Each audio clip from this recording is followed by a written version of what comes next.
Bab 521. Tepat saat suara S menghilang, suara mengejutkan Patriark MT Dream terdengar. Apa? Kau tahu tentang invasi Siche? Jadi, nama teknik itu adalah Siche Invasion. Iya. Sepertinya panah butaku memang mengenai sasaran. Mata S berbinar karena kegembiraan. Sejak dia mengetahui kehadiran Patriark Mimpi Kosong di sini, dia tak dapat menahan diri untuk mengingat pertama kali dia bertemu dengan Patriark itu, dan dia berusaha menyusup ke lautan pengetahuannya dengan kedok berbagi pengetahuan dengannya. Jika bukan karena sistem, rahasianya akan terungkap tanpa dia sadari. Tapi, saat ini, S juga memiliki misi pekerjaan mencuri pikiran yang memiliki kemiripan dengan invasi jiwa Patriark Mimpi Kosong, dan dia mungkin bisa mendapat beberapa wawasan dari sana. Itulah sebabnya dia mengatur semua ini dan mengungkapkan tujuan sebenarnya di akhir. Jadi, Patriark MT Dream tidak akan merasakan sesuatu yang salah. Bahkan jika dia merasakannya, dengan kontrak jiwa di tempat itu dia tidak akan berpikir S akan mencoba menyakitinya atau berani melakukan trik apapun. Lebih jauh, S mengungkapkan fungsi utama invasi jiwa. Itu hanya bisa diketahui oleh orang lain jika Patriark Mimpi Kosong memberitahu mereka sendiri atau jika seseorang memiliki warisan yang sama. Ini akan semakin meyakinkan bagi S untuk menipu Patriark Mimpi Kosong agar mengungkapkan teknik ini kepadanya. Dia berkata dengan hormat, "Senior, bagian jiwa ketiga Anda berjanji kepada saya ketika saya mencapai alam ini. Saya dapat mempelajari teknik ini dari bagian jiwa manapun asalkan saya mengungkapkan fungsi ini. Atau saya tidak akan pernah tahu teknik yang menakjubkan seperti itu ada di dunia ini. Selain itu, bagian terakhirmu mungkin berada di wilayah ras iblis, jadi aku lebih membutuhkan teknik ini daripada sebelumnya.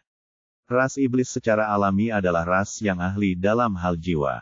Akan sangat sulit untuk mendapatkan informasi dari mereka dengan pencarian jiwa yang normal." Dia terdengar bertekad dan benar. Jiwa Patriark MT Dream terasa sunyi mendengar ini.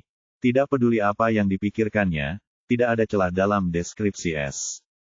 Dia bahkan tidak pernah mempertimbangkan S bisa saja bersentuhan dengan warisan klannya yang ada di tangan murid pengkhianatnya, dan dia tidak akan pernah membiarkan seseorang seperti S mendekatinya. "Nak, aku tidak tahu apakah kau hanya beruntung atau kau sudah tahu bahwa aku hanya memiliki ingatan lengkap tentang invasi jiwa di bagian jiwa ini. Lebih jauh, kau menyatakan fakta bahwa ras iblis pada dasarnya adalah ras jiwa, dan seni kultivasi jiwa rahasia ini akan sangat membantu melawan mereka." Patriark Mimpi Kosong berbicara sebagai tanda terima kasih yang membuat detak jantung S sedikit lebih cepat. Dia tahu dia telah berhasil menipu hantu tua Mimpi Kosong. Sepertinya bagian jiwaku yang ketiga sudah meramalkan hal ini, dan itulah sebabnya dia berjanji untuk mengajarimu Siche Invasion. Aku akan memenuhi janji ini sekarang. Jangan menolak. Tepat saat suara Patriark menghilang, S melihat gumpalan kabut hijau menghampirinya. Ia sangat mengenal gumpalan kabut ini dan membiarkannya masuk di antara kedua alisnya. "Oh, sepertinya kau pernah menerima kenangan dariku sebelumnya. Aku lega sekarang." Suara tua Patriark terdengar lagi dengan lega. Tindakanmu menceritakan kisah lain. Tetap saja ingin melihat kenanganku. Kurasa beberapa hal tidak akan pernah berubah dengan Old Ghost MT Dream. S mencibir dalam hati saat melihat pemberitahuan yang diharapkan. Sama dengan. Sistem mendeteksi memori asing dan seberkas indera jiwa asing menyerbu laut pengetahuan kerekan. Tanda hubung. Tindakan penanggulangan. 1. Menghilangkan rasa jiwa dan tetap menyimpan kenangan. Efek, jiwa penyusup akan menderita kerusakan berdasarkan kekuatan Soul Sense. Harga, 10.000 TP. 2. Menghilangkan rasa jiwa tanpa reaksi apapun. Efek, infiltrator tidak akan menderita kerusakan jiwa apapun. Harga, 100.000 TP. 3. Ciptakan lautan pengetahuan ilusi. Efek, sang penyusup akan melihat apapun yang ingin mereka lihat di lautan pengetahuan ilusi berdasarkan persepsinya terhadap tuan rumah. Harga, 5 juta TP. Tanda hubung. Catatan, pilih dalam 10 detik, atau sistem akan secara otomatis memilih opsi pertama. Sama dengan. Pandangannya tertuju pada pilihan ketiga. Pilihan ketiga ini baru dan tidak muncul terakhir kali, dan lebih cocok untuk menipu orang-orang licik yang kuat seperti Old Ghost Empty Dream. Rasa dingin merayapi mata Es ketika dia melihat pilihan pertama, tetapi kemudian dia memilih pilihan kedua setelah berpikir bahwa ini bukan saat yang tepat untuk membakar semua jembatan antara dirinya dan Empty Dream. Terutama saat ia berada di tengah formasi tingkat 7 yang dapat dipengaruhi oleh Empty Dream sebagai inti energi. Meskipun ia tidak tahu sejauh mana Empty Dream dapat memengaruhinya, ia tidak ingin mengetahuinya. Mengenai penggunaan opsi ketiga, dia tidak ingin membuang 5 juta TP untuk menenangkan sepotong jiwa. Jika itu adalah hal yang nyata, dia mungkin akan mempertimbangkannya, tetapi tidak kali ini. Dia ingat dengan jelas terakhir kali, Empty Dream tidak mengambil tindakan apapun meskipun telah gagal 2 kali, dan kali ini tidak akan berbeda. Dia tidak akan berani bersikap bermusuhan hanya karena dia tidak bisa membaca ingatan Es.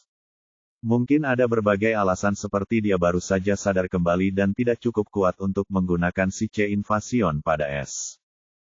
Dia tidak akan membuat keributan, atau itu sama saja dengan memberitahu Es bahwa dia hanya mencoba membaca ingatannya. Tepat saat Es memilih pilihan kedua, aliran besar kenangan memasuki pikirannya. Semakin ia memproses kenangan-kenangan itu, semakin ia merasa bahwa sangat pantas untuk menipu hantu tua mimpi kosong demi seni kultivasi jiwa rahasia ini. Setelah dia memproses seluruh rangkaian ingatan, matanya berkilauan seperti bintang, dengan penyelidikan jiwa sebagai fondasi dan kultivasi jiwa rahasia ini sebagai dasarnya, misi pekerjaanku hampir selesai. Mengapa kau tidak mau menerima kenangan itu? Suara kebingungan Patriark Mimpi Kosong terdengar. Oh, sudah kulakukan, senior. Terima kasih banyak telah menganugerahkan seni kultivasi jiwa rahasia yang tak ternilai ini padaku. Aku tidak akan. Tunggu. Suara mengejutkan Patriark Empty Dream memotong ucapan Es yang penuh gairah. Kau bilang kau memurnikan semua ingatan itu dalam waktu kurang dari 1 menit. Es memasang wajah polos dan mengangguk, iya. Tidak mungkin. Beritahu aku apa saja persyaratan untuk mengembangkan si C Invasion dan berapa banyak level yang ada di dalamnya serta nama-namanya. Patriark Mimpi Kosong tidak berani mempercayai bahwa seseorang mampu memurnikan begitu banyak informasi dalam beberapa detik kecuali mereka adalah monster tua seperti dia yang telah berkultivasi di jalur jiwa. Itulah sebabnya dia ragu Es sedang mempermainkannya. Es tersenyum dan menjawab, persyaratan untuk mengembangkan si C Invasion adalah Platinum Soul Embryo Realm, Platinum Soul Search Skill, Soul Sense Diffuse dan Infuse, dan Knowledge Si Conundrum. Keterampilan ini kamu dapatkan dari si C Invasion. Lalu ada 3 level yaitu Invasi Jiwa, Invasi Laut Pengetahuan di Permukaan, Invasi Laut Pengetahuan di Dalam, dan Invasi Laut Pengetahuan di Dalam. Hanya itu, senior. Tolong beritahu saya jika saya melewatkan sesuatu. Es membungkuk dengan rendah hati sambil berkilat licik di matanya. Benar. Bagaimana kau melakukannya? Suara Patriark Mimpi Kosong bergetar kali ini karena tidak percaya. Entahlah. Aku memang punya kemampuan ini sejak lahir. Es berpura-pura. Sepertinya kau tidak dipilih begitu saja oleh jiwa pertamaku. Kau memang penuh kejutan. Umat manusia seharusnya bangga melahirkan seorang jenius surgawi sepertimu, yang saleh dan gagah berani. Puji Patriark Mimpi Kosong. Namun, Es tiba-tiba merasakan bahwa Patriark Mimpi Kosong sedang mencoba menekan kegembiraannya karena suatu alasan dan menutupinya dengan pujian-pujian ini. Aku akan menghancurkan kontrak jiwa antara dia dan aku begitu aku pergi. Siapa yang tahu rencana macam apa yang sedang direncanakan oleh hantu tua ini? Dia mungkin akan melacakku dengan kontrak jiwa ini juga. Tapi ini juga berarti saat aku menghancurkan kontrak jiwa ini, dia tidak akan bisa menemukanku atau memberitahu siapa aku selama kemampuan penyamaranku lebih unggul darinya. Mengenai 2 gumpalan jiwa itu, aku akan menguburnya di ruang pencuriku. Bahkan leluhurnya tidak akan bisa menemukannya. Es menenangkan pikirannya dan juga membuat catatan mental untuk berhati-hati terhadap kontrak-kontrak yang ditandatanganinya di masa mendatang. Baiklah, karena kita sudah selesai di sini, aku akan membantumu pergi ke sisi lain. Adalah keberuntunganmu jika aku bangun, atau kau akan memasuki formasi pemindaian yang sangat kuat saat kau pergi dengan cincin itu. Itu bagian dari formasi ini. Pada saat itu, benda penyamaranmu tidak akan bisa menyembunyikan aura rasmu, dan kau akan ketahuan. Harus kuakui formasi ini benar-benar sebuah karya. Sepertinya itu dibuat oleh muridku yang berkhianat. Patriark MT Dream mencibir dingin. Jantung es berdebar kencang saat mendengar ini. Yah, aku masih bisa lolos. Tapi alangkah baiknya jika aku bisa menyelamatkan kartu truf penyelamat hidupku, renungnya. Namun Patriark Mimpi Kosong tidak mengetahui hal ini, jadi dia berkata tanpa berpikir, terima kasih, senior, aku pasti akan menemukan bagian jiwa terakhir itu dan menghidupkanmu kembali. Kali ini MT Dream bahkan tidak ragu untuk berkata, dan suaranya dipenuhi dengan keyakinan tak terbatas, aku tahu kau akan mampu. Bab 522. Ada banyak zona terlarang di Golden Skyworld. Setiap ras mempunyai pendapat berbeda mengenai benua mana yang memiliki zona terlarang yang paling berbahaya. Tidak ada sudut pandang yang bulat dalam hal ini. Akan tetapi, jika seseorang ditanya tentang ras mana yang merupakan zona terlarang paling berbahaya di seluruh dunia, jawabannya akan sangat mengejutkan. Laut yang tak berujung. Lautan luas itu dipenuhi badai laut yang mengamuk, pusaran air, dan binatang laut jahat yang misterius dan tak terhitung banyaknya. Tidak seorang pun pernah mampu mengukur panjang lautan tak berujung ini, dan para petualang pemberani yang memulai perjalanan ini tidak pernah kembali untuk menceritakan kisah mereka. Meskipun demikian, laut tak berujung adalah satu-satunya hal yang menghubungkan 10 benua besar, dan ini merupakan satu-satunya cara untuk bepergian antar benua. Beberapa benua memiliki material unik yang tidak dapat ditemukan di tempat lain, sehingga jalur laut menjadi lebih penting. Namun, bepergian melintasi laut tak berujung bukanlah hal mudah karena tingkat risikonya yang tinggi, atau dengan ambisi dan kehebatan banyak ras, mereka pasti sudah memulai peperangan satu sama lain sejak lama. Selama ribuan tahun, ras-ras teratas telah menemukan dan membuka jalur laut yang aman menuju 10 benua. Jalur laut ini dapat dilalui pada bagian tertentu dalam setahun. Namun tidak sembarangan orang dapat berlayar di jalur laut ini, dan hanya orang-orang dengan latar belakang yang kuat yang memiliki akses ke rute aman ini dan bepergian dengan bebas antar benua. Bagaimanapun, jalur laut ini mengarah ke titik tertentu di setiap benua, dan setiap ras melindungi tempat ini dengan ketat, sehingga ras lain tidak akan memulai invasi. Sedangkan untuk garis pantai lain di sekitar benua, penjagaannya tidak seketat garis pantai yang aman, tetapi masih ada formasi yang melindunginya. Namun, area ini tidak dapat dikepung. 5 kapal layar besar saat ini sedang bergerak sangat cepat, membelah permukaan air yang tenang bagaikan bilah pisau yang tajam. Di dalam kabin kapten di salah satu kapal, 3 sosok berambut perak berdiri di samping kubus rune seukuran meja yang terang benderang. Itu adalah kubus komunikasi yang besar. Suara tua terdengar dari kotak komunikasi ini. Kami baru saja mengonfirmasi berita itu. Pencuri iblis yang sulit ditangkap itu benar-benar menyerbu pelelangan terbesar di benua luar Asosiasi Iblis Kehidupan, tepat di bawah hidung Adipati Iblis Agung yang berapi-api. Bukan hanya itu saja, dia juga menodai reputasi Wise Demon Lady dengan memperlihatkan gigolonya di depan jutaan penonton, yang juga merupakan anak sulung Poisonwood Grand Duke. Seluruh benua iblis sedang dalam keadaan perang sekarang, dan bahkan pasukan ksatria iblis kekaisaran dipanggil ke benua luar untuk mencari pencuri. Aku tidak tahu kapan terakhir kali iblis mengalami penghinaan seperti itu oleh satu orang. Suara itu terdengar sangat gembira di akhir.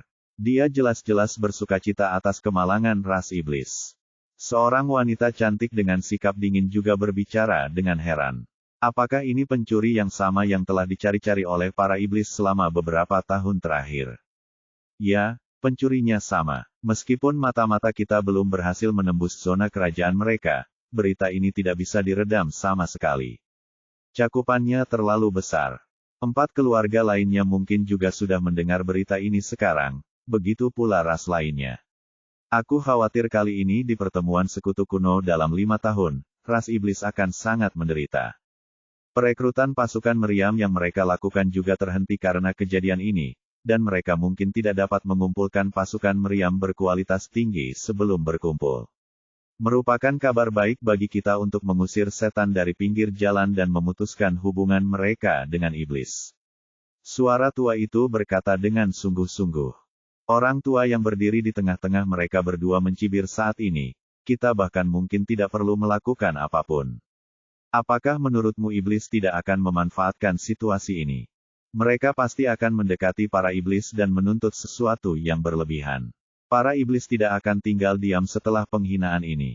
Kita hanya perlu mengipasi api, dan menonton dari samping serta berperan sebagai nelayan. Yah, itu sebabnya aku menghubungi kalian. Atur pertemuan antara keempat keluarga lainnya. Masih ada 4 tahun sebelum kalian tiba di lokasi pertemuan. Kelima penguasa elemen telah mencapai keputusan ini untuk tidak bertengkar sebelum pertemuan. Suara tua itu berkata dengan sungguh-sungguh.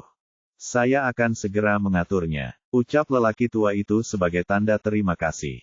Oh, ada berita menarik lainnya yang lupa saya tambahkan. Suara itu tiba-tiba berkata dengan cepat, saya dengar, di antara barang-barang yang dicuri si pencuri, ada seni pedang rahasia yang membutuhkan elemen SWOT intent untuk mengolahnya. Apa? Ketiganya berseru serempak. Hehe, aku senang benda itu dicuri. Atau siapa tahu apa yang akan dilakukan iblis-iblis itu dengannya. Keempat keluarga itu bahkan mungkin mendukung iblis-iblis itu untuk menekan kita sehingga mereka bisa menyingkirkan peri pedang es kita yang tak tertandingi. Suara di seberang sana mencibir dingin. Ini memang berkah tersembunyi. Aku berharap pencuri itu meninggalkan benua ini dan mati di suatu tempat di lautan yang tak berujung. Namun sayang, jika kita bisa mendapatkan ilmu pedang rahasia itu, kedudukan keluarga kita tidak akan tergoyahkan. Lelaki tua itu mendesah dengan penyesalan. Perempuan dengan sikap dingin itu mengangguk, dan dengan sedikit kelembutan di matanya yang dingin, dia berkata, ini yang terbaik. Tapi ketika kita pergi, peri pedang es sedang dalam perjalanan. Apakah dia sudah kembali? Ahem, begitulah adanya. Suara itu tiba-tiba terdengar bingung. Kami mendengar berita dari garis pantai bahwa mereka telah melihat seseorang yang mirip dengan peri pedang es menyelinap ke lautan tak berujung dengan sebuah kapal. Apa? Bagaimana dia bisa begitu tidak bertanggung jawab? Teriak lelaki tua itu dengan mata terbelalak. Yang satunya lagi pun menunjukkan wajah cemas dan khawatir. Penguasa es mengatakan hal yang persis sama, dan dia hampir mengamuk, sementara Ratu Es membekukan separuh istana es saat mendengarnya.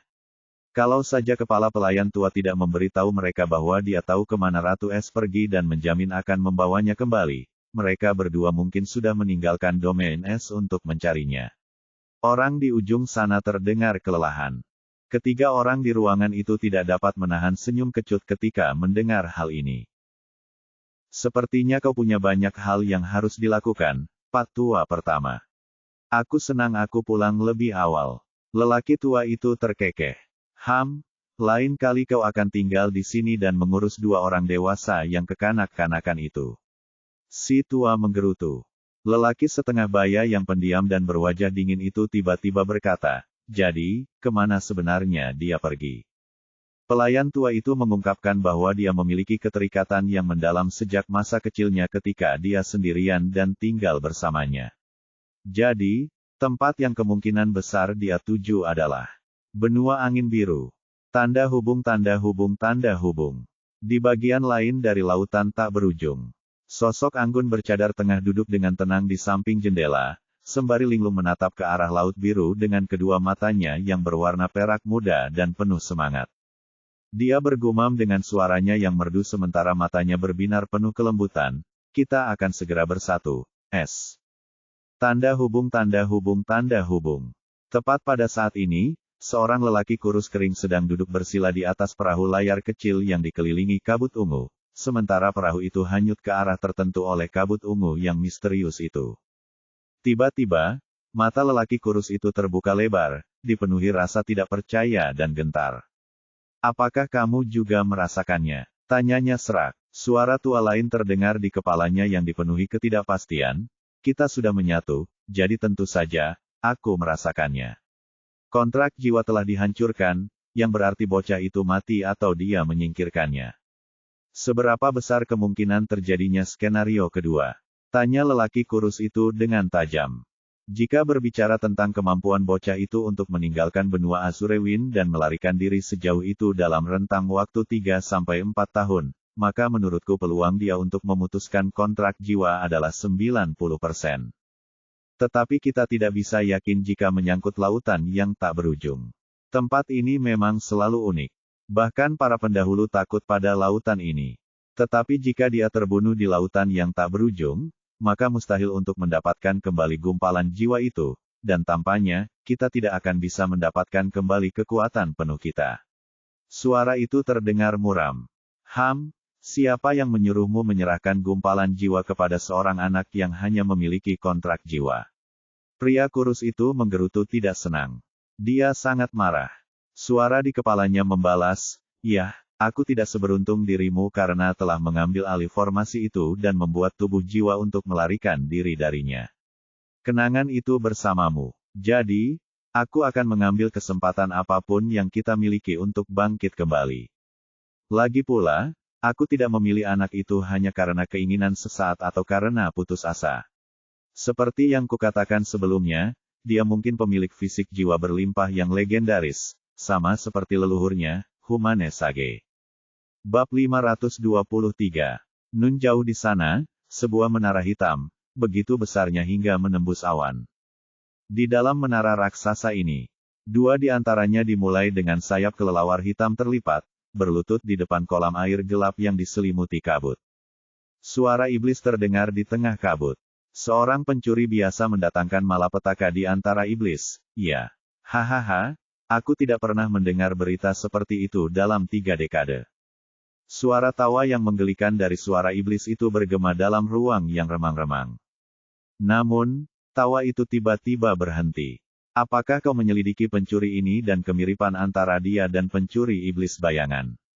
Seberapa besar kemungkinan pencuri ini menjadi penerus pencuri iblis bayangan dan mendapatkan warisannya? Suara itu sangat dingin, penuh dengan niat membunuh. Salah satu makhluk yang berlutut itu menjawab tanpa emosi, "Tuanku, ketidakmampuan para iblis tidak mengenal batas. Mereka telah salah menilai pencuri ini selama bertahun-tahun dan membiarkan pangeran mereka yang tidak berguna menangani urusan ini. Tetapi pencuri itu tumbuh dari seekor semut menjadi duri besi, dan ketika mereka menanggapinya dengan serius, mereka tetap gagal dan reputasinya pun hancur total. Sampai hari ini, belum ada pemahaman yang jelas tentang kemampuan atau keterampilan pencuri ini. Tidak ada seorang pun yang pernah berhubungan dengannya seperti korban terakhirnya, Paul Poisonwood. Ia mengungkapkan bahwa pencuri itu dapat dengan mudah bergerak bebas di dalam jimat dengan batas penekanan tingkat tinggi 5. Ini berarti kultivasinya kemungkinan besar berada di alam ke-6, sedangkan apakah dia seorang kultivator jiwa atau bela diri, ini masih misteri. Dia memiliki kemampuan menyamar atau harta karun yang luar biasa. Setiap kali mencuri, dia meninggalkan simbol burung hantu yang tidak bisa dihilangkan, apapun yang terjadi. Itulah sebabnya dia mengaku sebagai sisa dari ras penyihir yang muncul ribuan tahun lalu di benua iblis, dan darah mereka memiliki pengaruh yang sangat besar terhadap umur panjang. Pencurian terakhirnya membuat teori ini semakin kuat. Iblis itu menaruh miriat heks manual pada pelelangan sebagai umpan. Meskipun ia memang mengambil umpan itu, ia juga berhasil melarikan diri dengan umpan itu.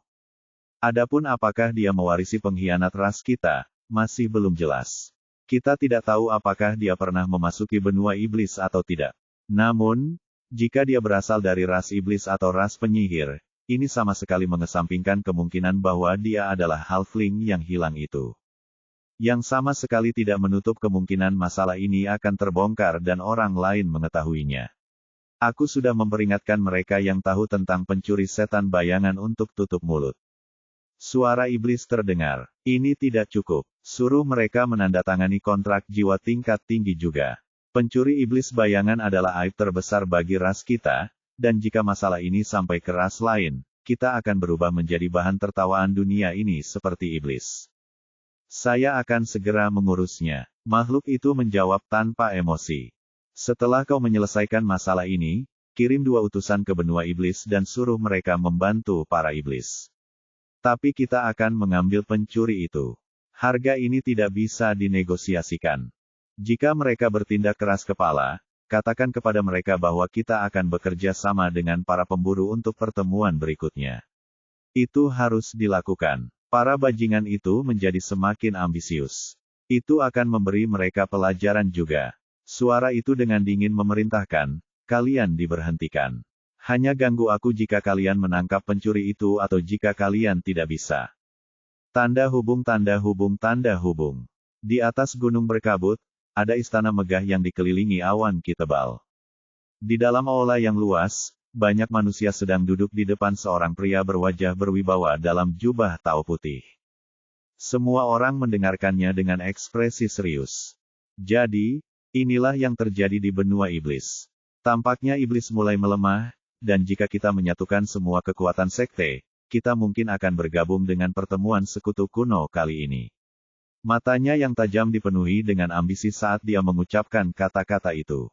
Semua orang tidak dapat menahan ekspresi heran di wajah mereka ketika mendengar ini. Namun, mereka juga merasa bahwa itu mungkin karena ras iblis mengalami pukulan telak kali ini, dan ini mungkin kesempatan mereka untuk menghancurkan segitiga itu. Tiba-tiba, seorang lelaki setengah baya dengan rambut hitam dan janggut tipis bertanya dengan nada ambigu, "Patriark Sekte, bisakah Anda memberitahu saya nama pencuri ini?" Patriark di kursi utama serta semua orang memandang orang ini karena dia mengajukan pertanyaan aneh seperti itu. Apa hubungan nama pencuri ini dengan Anda? Atau mengapa Anda tertarik dengan nama pencuri? Itulah pikiran mereka. Namun, Patriark tersenyum dan menjawab, "Tetua Agung Joseph, sangat jarang bagimu untuk menaruh minat pada sesuatu. Namun, ada baiknya juga, kami akan membutuhkan keahlianmu jika sekte lain menyetujui usulan kami." Nama asli pencuri itu masih misteri, tapi nama yang dia berikan untuk dirinya sendiri cukup terkenal di benua iblis, yaitu, Pencuri Langit. Benar-benar sombong. Sebelum dia sempat menyelesaikan ucapannya, raut wajah Joseph yang tenang berubah pucat, dan dia berkata, "Tidak mungkin." Apa yang tidak mungkin? Kenapa wajahmu pucat sekali?" Sang Patriark dan yang lainnya mengerutkan kening ketika melihat Joseph, yang selalu tetap tenang, bereaksi seperti ini seolah-olah dia telah melihat hantu. Joseph tidak peduli lagi dengan ekspresi mereka atau imajinasinya dan segera bertanya, apakah pencuri ini meninggalkan simbol burung hantu di setiap pencurian? Mata Patriark menyipit saat ini.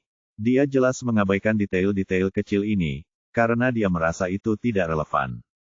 Dia bertanya dengan tajam, "Bagaimana kau tahu tentang itu? Mungkinkah kau juga memiliki mata-mata di benua iblis yang tidak kuketahui?" Semua orang menatap Joseph dengan mata penuh tanya. Namun, kata-kata Joseph selanjutnya membuat mereka tercengang. "Tidak, tidak, itu bukan dia. Ini semua hanya kebetulan besar. Aku sendiri yang membunuhnya." Ekspresi Joseph pucat pasi saat ia mulai bergumam seperti orang gila, mengejutkan semua orang. Sang Patriark tiba-tiba berdiri dan melepaskan aura yang kuat. "Tetua tertinggi, tenanglah." Joseph akhirnya tersadar dari pingsannya ketika dia merasakan aura tajam Sang Patriark. Namun ekspresinya pucat karena matanya dipenuhi ketidakpercayaan. "Sekarang katakan padaku, apa yang baru saja kau gumamkan? Apa yang kau sembunyikan?" Mata Patriark itu tajam seperti pisau saat ia menatap Joseph. Joseph menarik napas dalam-dalam untuk menenangkan diri. Ia tahu hal-hal ini tidak bisa disembunyikan lagi. "Itu kejadian beberapa tahun lalu saat aku pergi ke dataran rendah bersama klonku." Joseph memberitahu semua orang bagaimana kloningannya dibunuh oleh bocah di alam dasar beberapa tahun yang lalu. Semua orang tahu tentang teknik kultivasi Joseph yang aneh, jadi mereka tidak terkejut dengan cloning kultivasi itu. Semakin mereka mendengar tentang bagaimana bocah tak dikenal ini berubah dari orang biasa menjadi pencuri terkenal, semakin tercenganglah mereka. Pada akhirnya, aku tidak punya pilihan selain menggunakan jimat jiwa untuk membunuhnya, lalu aku kembali dengan klon jiwaku. Joseph menyelesaikan pertemuannya dengan S. Dia bahkan memberitahu mereka tentang Heavenly Blankness Wartending Teknik Sled, karena jika pencuri ini benar-benar S, maka dia harus melakukan apa saja untuk menyingkirkannya. Karena sekarang, S telah tumbuh sedemikian rupa sehingga bahkan seluruh ras iblis mencarinya. Dia memiliki perseteruan seumur hidup dengannya, dan dia tidak bisa membiarkannya tumbuh lebih jauh. Bahkan jika dia harus menyerah pada batu tulis teknik pengakhiran dunia kekosongan surgawi, dia akan dengan senang hati menyerahkannya untuk menyingkirkan bencana di masa mendatang. Lagi pula, dia tidak bisa mendapatkan batu tulis itu bahkan jika dia menginginkannya sekarang. Dia tidak cukup percaya diri setelah mendengar perbuatan S. Namun masih belum diketahui apakah ini benar-benar S atau orang lain dari asal yang sama. Meski begitu, Joseph tidak akan bisa tidur sampai nama Sky Stealer lenyap sepenuhnya dari dunia ini. Kalau saja dia tahu ini sebelumnya, dia pasti sudah lama menceritakan semua ini daripada menyimpannya sendiri hanya untuk menghindari hukuman. Semua orang di aula terpesona, seakan-akan baru saja mendengar sebuah fantasi. Mata Patriark membelalak tak percaya. Jadi, menurutmu, pencuri ini dan pencuri yang kau temui di tanah rendah adalah orang yang sama. Berarti manusia. Joseph menjawab dengan hati-hati, saya tidak tahu, tetapi ada kemungkinan 70% bahwa mereka adalah orang yang sama. Orang tua anak laki-laki itu adalah anggota White Crown, dan mereka selalu tidak diketahui keberadaannya. Bahkan hingga hari ini, tidak ada yang tahu tentang mereka. Dugaanku adalah orang tua anak laki-laki itu mencuri batu tulis teknik pengakhiran dunia kekosongan surgawi dari mahkota putih, yang mengakibatkan mereka diburu oleh organisasi tersebut. Karena mereka tidak bisa bersembunyi dari mereka meninggalkannya bersama anak laki-laki itu beserta metode penggunaannya. Itulah sebabnya dia tumbuh begitu cepat dan kuat. Dia sendiri yang mengatakan kepada saya bahwa teknik ini memiliki teknik kultivasi lengkap dari 8 alam. Saat itu, mungkin batu tulis itulah yang merusak jiwaku dan membantunya melarikan diri ke benua iblis. Jika aku tahu sebelumnya, aku tidak akan merahasiakannya. Aku juga mengira teknik ini hancur bersamanya. Pantas saja aku tidak pernah menemukan mayat atau abunya. Joseph tidak bisa menahan diri untuk tidak menggertakkan giginya. Mata semua orang dipenuhi dengan keserakahan saat mereka mendengarnya. Patriark tiba-tiba berdiri dengan ekspresi gembira dan menyatakan, deklarasikan pertemuan benua. Kita perlu membangunkan yang utama. Teknik harta karun ini milik umat manusia dan tidak seorang pun dapat mengambilnya. Bab 524. Kekaisaran Iblis Maha Kuasa dibagi menjadi 8 provinsi, zona kerajaan, dan 3 negara terlarang. 8 provinsi tersebut disebut benua luar, provinsi umum, atau wilayah pertahanan dan lain sebagainya, oleh iblis yang tinggal di zona kerajaan. Alasannya, ke-8 provinsi tersebut sebenarnya merupakan tempurung kura-kura atau perisai pelindung yang diciptakan oleh para iblis bangsawan untuk melindungi dan memberi mereka cukup waktu untuk bersiap jika terjadi invasi dari sisi timur, barat, dan selatan benua. Mereka mengambil apapun yang layak diambil dari 8 provinsi dan menciptakan zona kerajaan, yang merupakan sisi utara benua iblis yang perkasa, dan luasnya sekitar 4/10 dari 8 provinsi. 8 provinsi tersebut menyebut sisi utara benua sebagai zona kerajaan, tetapi golongan atas ras iblis menyebutnya sebagai bangsa iblis kerajaan. Itu adalah bangsa tempat tinggal para iblis kerajaan, tidak ada rakyat jelata atau orang rendahan. Negara iblis kerajaan tidak hanya kaya akan ki dan sumber daya, tetapi jalur laut yang aman juga berada di sisi benua ini, dan merupakan tempat yang sempurna untuk mengembangkan kekuatan angkatan laut yang kuat. Pantai timur laut negara iblis kerajaan dikelilingi oleh tebing-tebing yang menjulang tinggi, sementara kabut aneh terdapat sejauh 1 mil dari garis pantai ini dan tidak seorang pun pernah kembali dari kabut itu setelah memasukinya. Tempat ini tidak dijaga ketat seperti sisi lainnya karena alasan ini dan hanya diperiksa sesekali oleh kru kecil. Namun hari ini, siluet tinggi muncul dari kabut ini. Saat itu tengah hari, dan matahari bersinar cerah. Orang tinggi ini mengenakan tudung hitam panjang, dan auranya benar-benar tersembunyi. Siapa lagi kalau bukan S? S menatap langit keemasan dengan lega dan tersenyum cerah. Akhirnya aku meninggalkan tempat suram ini dan butuh waktu 2 bulan tambahan untuk sampai di sini dengan rute yang ditunjukkan oleh hantu tua MT Dream kepadaku. Di mana aku sebenarnya? Setelah MT Dream merasa puas dengan S, ia menggunakan pengaruh kecilnya untuk mengubah rute cincin indikator. Rute ini berada di arah yang sepenuhnya berlawanan dari daratan utama Royal Dimension. S bahkan menduga bahwa MT Dream mencoba membunuhnya ketika sebulan telah berlalu dan dia masih berkeliaran di tengah kabut tanpa tujuan. Namun ketika dia berpikir betapa mustahilnya hal itu terjadi dengan jiwa MT Dream yang masih ada dalam genggamannya, dia merasa agak tenang dan terus mengikuti rute tersebut. Hari ini dia akhirnya meninggalkan formasi. S melihat sekelilingnya. Tempat ini adalah hutan yang diselimuti kabut. Tampaknya ini adalah batas aman formasi lainnya, dan karena tidak ada yang tahu rutenya, mereka membiarkannya tanpa penjagaan, atau para penjaga tidak peduli. Meskipun demikian, aku tidak dicegat seperti yang dikatakan hantu tua itu, dan sekarang aku berada di negara iblis kerajaan. Mata S berbinar penuh kegembiraan saat ia memikirkan bagaimana ia telah dengan selamat memasuki tanah suci ras iblis yang tetap tidak dapat ditembus selama bertahun-tahun. Tidak ingin tinggal lebih lama lagi, S bergerak ke arah itu tanpa kabut. Ketika hutan akhirnya berakhir, embusan angin lembab dan dingin menerpa wajahnya, dan langkahnya terhenti ketika dia melihat ke depan dengan takjub. Sejauh mata memandang ia melihat hamparan air biru yang luas, ombak yang tenang, dan beberapa binatang laut rendah berenang dengan tenang di bawah air sebening kristal. Jadi, ini adalah lautan tak berujung. Ini adalah pertama kalinya dia melihat laut tak berujung secara langsung dan dia harus mengakui bahwa pemandangan dari tempatnya berdiri sungguh luar biasa. Selanjutnya, dari ingatan Paul, dia mengetahui tentang garis pantai tempat ini dan jalur laut yang aman serta kekuatan angkatan laut di bawah Royal Dimension. Jadi, dia tidak sepenuhnya tidak tahu betapa berbahayanya laut yang tenang dan terkunci ini di bagian lain benua. Apakah itu negara terlarang? Mata S menyipit saat dia melihat siluet samar jauh dari posisinya. Bahkan dengan penglihatannya yang bagus, dia tidak dapat memastikannya.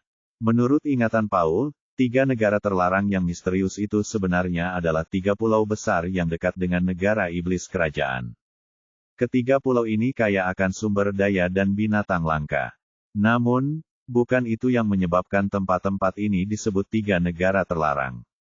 Alasan sebenarnya adalah karena ketiga pulau ini membentuk segitiga dan di tengah-tengah segitiga tersebut terdapat pusaran. Mengenai apa pusaran itu dan mengapa istana kekaisaran melarang siapapun mendekati tempat itu, alasan resminya adalah karena tempat itu sangat berbahaya, bahkan bagi para ahli alam kesadaran hukum. Tetapi Paul pernah mendengar dari ayahnya bahwa itu adalah tipuan dan mungkin ada beberapa rahasia besar keluarga kekaisaran yang tersembunyi di sana, yang tidak ingin mereka bagikan kepada siapapun.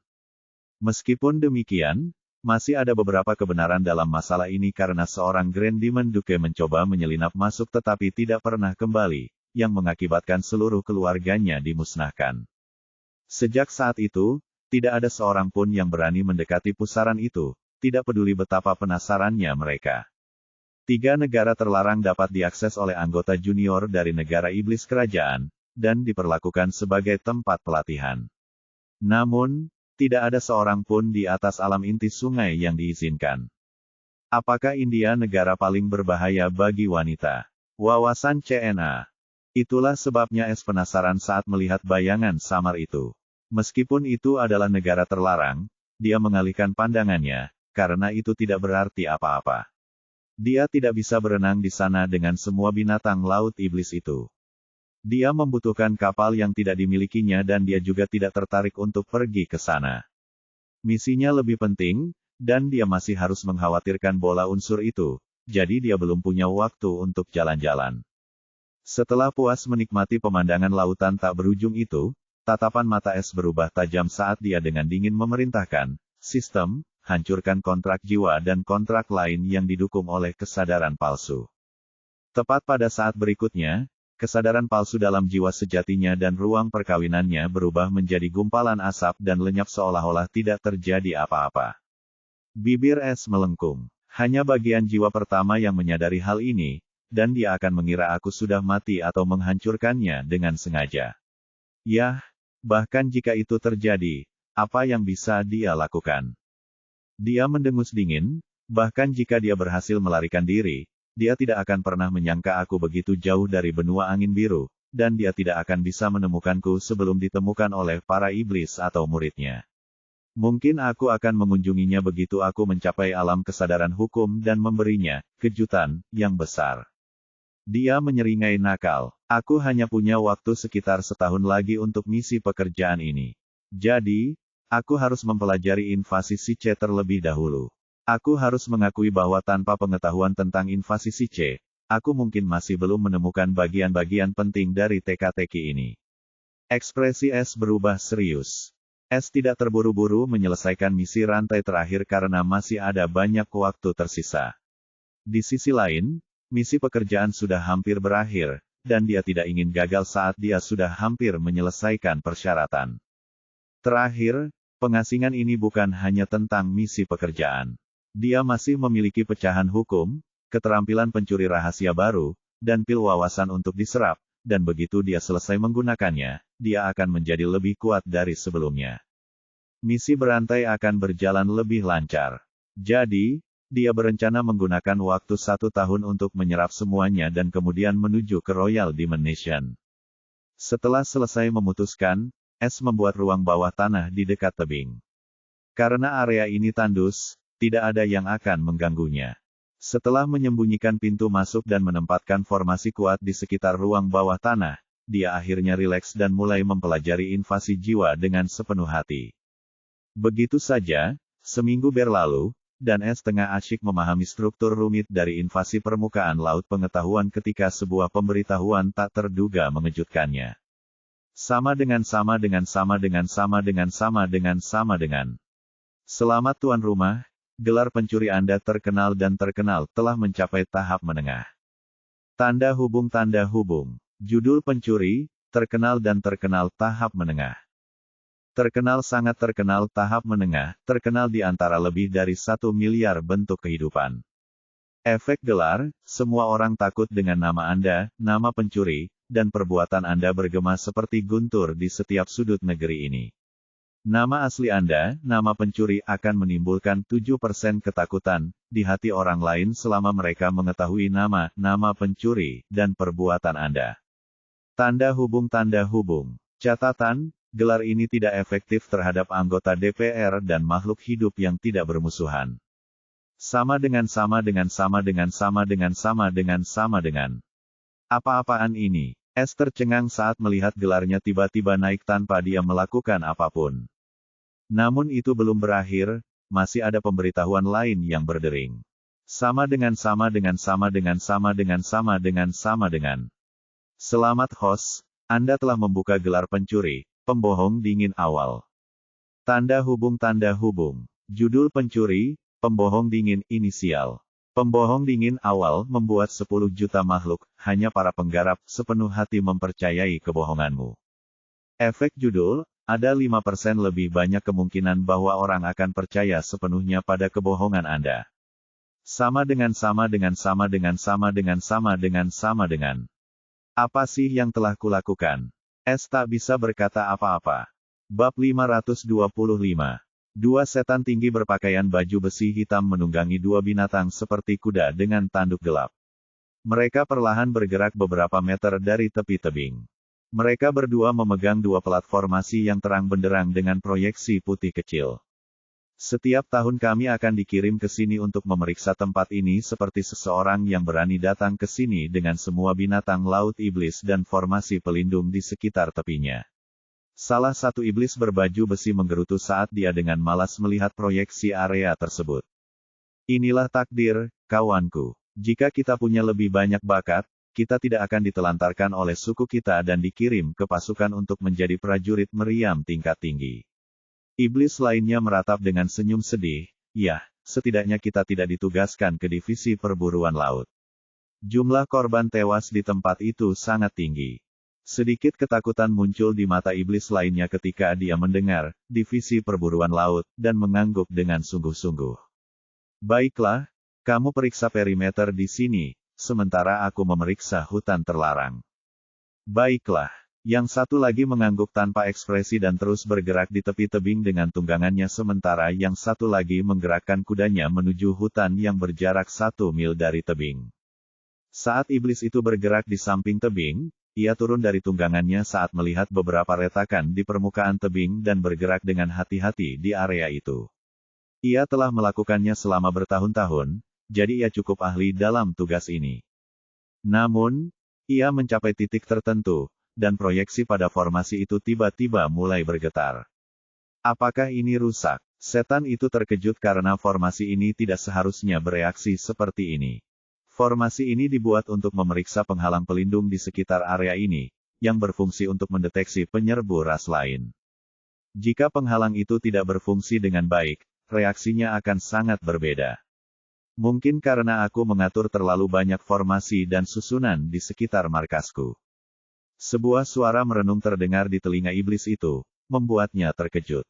Akan tetapi, sebelum dia bisa bereaksi atau berbalik, suara itu terdengar lagi, tetapi kali ini hanya satu kata yang kedengarannya mengandung kekuatan misterius.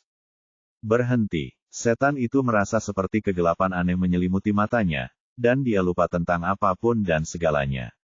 Dia merasa melankolis saat sebuah kenangan yang sangat jauh dan menyakitkan tiba-tiba mulai terputar di hadapannya. Sesosok iblis muncul dan dengan kejam memukuli seorang iblis muda yang tidak lain adalah dirinya.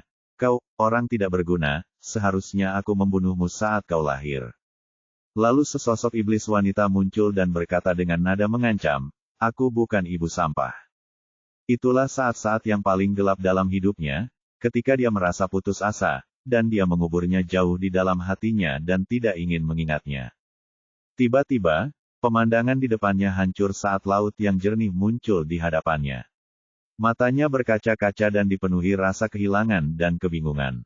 Apa? Dia mengucapkan satu-satunya kata itu dalam kebingungan. Kata-kata jiwa keputusasaan yang mendalam hanya bertahan selama 2 detik dengan pemahamanku yang hanya 2% tentang hukum keputusasaan. Suara yang mengevaluasi itu berdering lagi. Sebelum iblis itu bisa bereaksi, kali ini sebilah pedang tajam berisi petir gelap menembus tenggorokannya, membunuhnya saat itu juga. Di belakangnya ada sosok berkerudung yang memegang pedang hitam panjang berisi darah. Siapa lagi kalau bukan Es? Es menatap iblis yang mati itu tanpa emosi sambil merenungkan apa yang baru saja terjadi ketika dia menggunakan Soul Watch tingkat pertama. Sudah lebih dari setahun sejak Es menyendiri, dan dia sudah menyerap segalanya dan maju pesat. Meskipun kultivasinya tidak meningkat, statusnya telah mengalami perubahan yang luar biasa, dan dia sekarang 2 kali lebih kuat dari tahun lalu. Sama dengan. Panel status. Pembawa acara, S. White. Ras, manusia. Garis keturunan, tersegel. Surga pertama, surga langit fana. Tanda hubung. Budidaya bela diri, laut gelap surgawi, tahap 9. Ekspresi, 10 juta per 10 juta. Kultivasi jiwa, inti jiwa angin oranye, tahap 9. SP, 6.350.900 per 10 juta. Bola elemen, 0 per 1. Tanda hubung. Keterampilan, 8. Stilt tanpa hati, seni. Stilt tanpa napas, kesempurnaan. Siluman tanpa pulsa, kesempurnaan. Sembunyi-sembunyi tanpa hati, kesempurnaan. Tanda hubung. Langkah langit mispersepsi, seni. Langkah kamuflase, tengah. Langkah petir, tengah. Langkah-langkah mispersepsi, tengah. Langkah langit, tidak ada. Tanda hubung. Mata yang menghancurkan jiwa, kesempurnaan. Tanda hubung. Peluru penusuk jiwa, kesempurnaan. Tanda hubung. Penghalang penjaga jiwa, seni. Penghalang jiwa, kesempurnaan. Penjaga jiwa, rendah. Tanda hubung. Copet, kesempurnaan. Tanda hubung. Teknik Raja Penghapus Kunci. Master Penghapus Kunci, perfeksionis. Penghapus Kunci Grandmaster, perfeksionis. Raja Penghapus Kunci, tidak ada. Tanda hubung. Kontrol tali jiwa pencuri, keterampilan jiwa rahasia, menengah. Tanda hubung. Teknik budidaya, 5. Teknik pencuri surga, volume 1. Tanda hubung. Pedang bayangan ganda, alam kedua, pedang jari. Tanda hubung. Manual dasar pengrajin rune surgawi, tingkat 12. Tanda hubung. Kata-kata jiwa, buku petunjuk keputusasaan. 1. Keputusasaan mendalam jiwa kata-kata, 2,3%. 3 tahapan, rendah 10%, menengah 50%, tinggi 99%. 2. Keputusasaan ekstrim kata-kata jiwa, 0,0%. 3 tahapan, rendah 10%, menengah 50%, tinggi 99%. 3. Keputusasaan mematikan jiwa kata-kata, 0,0%. 3 tahapan, rendah 10%, menengah 50%, tinggi 99%. Tanda hubung. Manual Pembongkar Pencuri Surga, volume pertama. 3 prinsip pembongkar pencuri surga. 1. Prinsip pembongkar harta karun, pembongkar harta karun kelas 1. 2. Prinsip pembongkar alkimia, pembongkar alkimia kelas 1. 3. Prinsip pembongkar rahasia, pembongkar rahasia kelas 2. Tanda hubung. Hukum S4. Keputusasaan, rendah 2,03%. Bayangan, minor, 2,05%. Pedang, minor, 2,00%. Jiwa, minor, 1,03%. Tanda hubung. Poin pencuri, 187.956.500. Tanda hubung. Misi, 1. Misi sampingan, 0. Sama dengan. S tidak pernah menyangka dia akan memperoleh pemahaman tentang hukum si C, setelah dia menyerap dan mempelajari semua pengetahuan tentang invasi si C. Ia merenung, mungkin saja itu adalah hukum yang dikuasai MT Dream, dan tanpa ia sadari ia juga telah membantu S memperoleh hukum ini. Terlebih lagi, pemahaman hukum si C juga ada hubungannya dengan 3 pil wawasan tingkat menengah yang digunakan S pada teknik Raja Penghapus Kunci, siluman tak berperasaan, dan pengendalian tali jiwa pencuri. Pil tersebut tidak hanya meningkatkan tingkat pemahamannya tetapi juga selalu ada efek yang bertahan lama yang dapat membuat pikirannya sangat jernih untuk beberapa waktu setelah efek pil tersebut habis. Lebih jauh lagi, ketika dia menggunakan pecahan hukum, dia memasuki kondisi aneh pula. Hal-hal ini membantunya memahami hukum si C, dan juga dia mengalami terobosan besar dalam Soul Watch, dan sekarang dia dapat menggunakan Deep Despair Soul Watch sesuai dengan pemahaman hukum Despair-nya. S tidak melakukan apapun selain belajar tahun lalu, dan beberapa hari yang lalu, dia juga berusia 25 tahun. Adapun anggota rumahnya, mereka juga sedang menyendiri dan dia tidak tahu apa yang sedang mereka lakukan. Dia juga tidak mengganggu mereka. Dia tidak membutuhkan bantuan mereka saat ini. Mereka tidak dibatasi oleh beberapa batasan seperti bola-bola elemen dan mereka dapat meningkatkan kultivasi mereka secara normal dengan bantuan sistem dan efek rumah pencuri. Mereka dapat mencapai terobosan tanpa hambatan. Semakin kuat mereka, semakin mudah baginya, jadi yang terbaik adalah membiarkan mereka untuk saat ini. Hari ini, S merasakan kedatangan iblis ini, jadi keluarlah dari pengasingannya, dan sudah waktunya untuk menyelesaikan misi pekerjaannya. Hanya tersisa 47 hari sebelum batas waktu, dan iblis-iblis inilah yang ia butuhkan saat ini. S mengeluarkan topeng kulit, yang tidak lain adalah topeng penyamaran yang dicurinya dari Paul. Walaupun dia tidak ingin menggunakan topeng ini untuk penyamaran, dia tidak punya pilihan lain karena topeng ini kualitasnya lebih tinggi daripada topengnya saat ini. Topeng pemakan iblis ini adalah harta karun penyamaran kelas 6, dan merupakan salah satu dari 3 harta warisan klan iblis kayu beracun. Topeng ini juga merupakan alasan terbesar Paul dapat mengelabui formasi anti penyamaran yang diperingatkan oleh MT Dream kepada S. S tidak ingin menunjukkan topeng ini di depan MT Dream, jadi dia tidak menolak bantuannya saat itu. Tetapi sekarang dia akan memasuki perkemahan musuh, dia tidak bisa asal mempersiapkan diri. Dia sudah tidak berada di benua terluar lagi, dan jika seseorang dari negara iblis kerajaan mendengar kabar bahwa pencuri langit ada di sini, para iblis tidak akan tinggal diam lagi. S menempelkan topeng kulit itu ke kepala prajurit yang mati, dan sesaat kemudian, topeng kulit itu menjadi hidup dan menyelimuti seluruh kepalanya.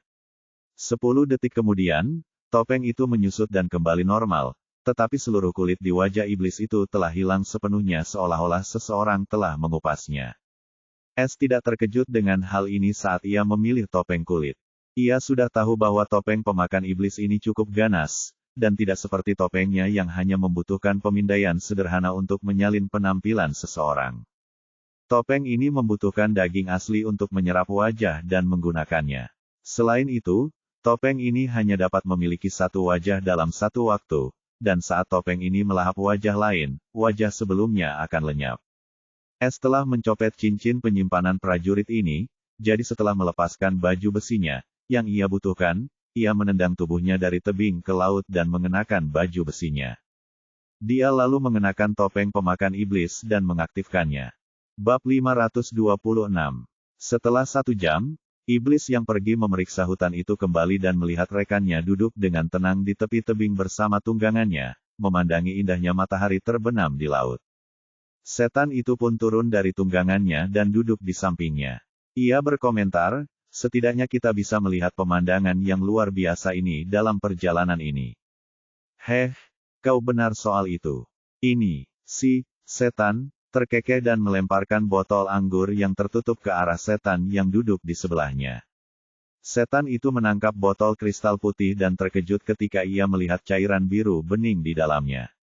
Hahaha, Saudara Roy, aku tidak tahu kau menyembunyikan minuman keras berkualitas tinggi seperti itu. Aku punya satu untukmu sekarang. Dia tertawa terbahak-bahak dan membuka botol itu saat aroma yang memabukkan tercium di udara. Roy mengeluarkan sebotol anggur lain yang sejenis dan membukanya juga. Pemandangan ini pantas untuk minuman keras seperti ini. Tidakkah kau setuju, saudaraku, Agaret? Agaret adalah iblis berkulit coklat dengan mata yang tajam. Ia menatap matahari terbenam, mengangguk, dan melambaikan botolnya sebagai isyarat bersulang, saya setuju. Ia lalu meneguk 2 teguk. Roy melakukan hal yang sama sambil memandang laut, yang tampak seperti terbakar merah, lalu minum. Aku penasaran kemana matahari pergi di malam hari. Bagaimana denganmu? Es, yang menyamar sebagai Roy, tiba-tiba bertanya dengan suara keras. Agaret terkejut dengan pertanyaan ini dan merenung dengan serius, aku tidak pernah memikirkan hal ini. Namun sekarang setelah kau menyebutkannya, kemana perginya matahari di malam hari dan bulan di pagi hari? Nenekku dulu berkata ini adalah siklus surga yang abadi. Es terkekeh, siklus surga abadi. Menarik. Tiba-tiba dia berkata, siklus abadi atau bukan, tapi suatu hari nanti aku akan mencari tahu. Itulah perasaannya yang sebenarnya, ambisinya. Agaret tertawa sambil meneguk minumannya. Hahaha, kalau kamu tahu, ceritakan juga padaku. Tentu. Es tersenyum sambil terus mengamati matahari terbenam dengan mata pencurinya. Setelah matahari terbenam, Agaret berdiri. Kurasa hal-hal baik tidak akan bertahan selamanya, ya. Suaranya dipenuhi ratapan. Memang, kita semua punya peran masing-masing. Es pun berdiri sambil melemparkan botol kosong itu ke laut. Ayo pergi. Agaret merasa temannya agak berbeda, tetapi dalam hal yang baik, jadi dia tidak curiga. Mereka berdua meninggalkan daerah itu dengan binatang buas mereka dan menuju ke Royal Dimension yang berjarak beberapa ratus mil dari tempat ini. Bangsa iblis kerajaan tidak seperti provinsi-provinsi terluar. Tidak ada kota, kota kecil, atau desa, tetapi wilayah. Wilayah-wilayah ini mengelilingi domain kekaisaran atau kaisar di pusat seperti garis pertahanan. Ada 6 wilayah di Royal Dimension. 4 wilayah tersebut dikenal sebagai wilayah iblis besar, yang berada di bawah pengelolaan 4 suku adipati iblis besar yang diperintah oleh adipati iblis besar dari ras iblis. Wilayah kelima dikenal sebagai wilayah tentara kerajaan, yang berada di bawah pengelolaan tentara iblis, dan dikendalikan oleh marsekal iblis. Wilayah keenam diberi nama wilayah akademi iblis dan berada di bawah pengelolaan 4 institut iblis. Wilayah kelima dan keenam mempunyai wilayah kekuasaan terbanyak dibanding keempat wilayah iblis besar lainnya karena makna khususnya. Wilayah kelima adalah tempat tinggal para pasukan bangsa, sementara wilayah keenam adalah tempat semua iblis muda dari bangsa iblis kerajaan menghabiskan sedikitnya 5 dekade hidup mereka untuk mempelajari dunia dan berkultivasi.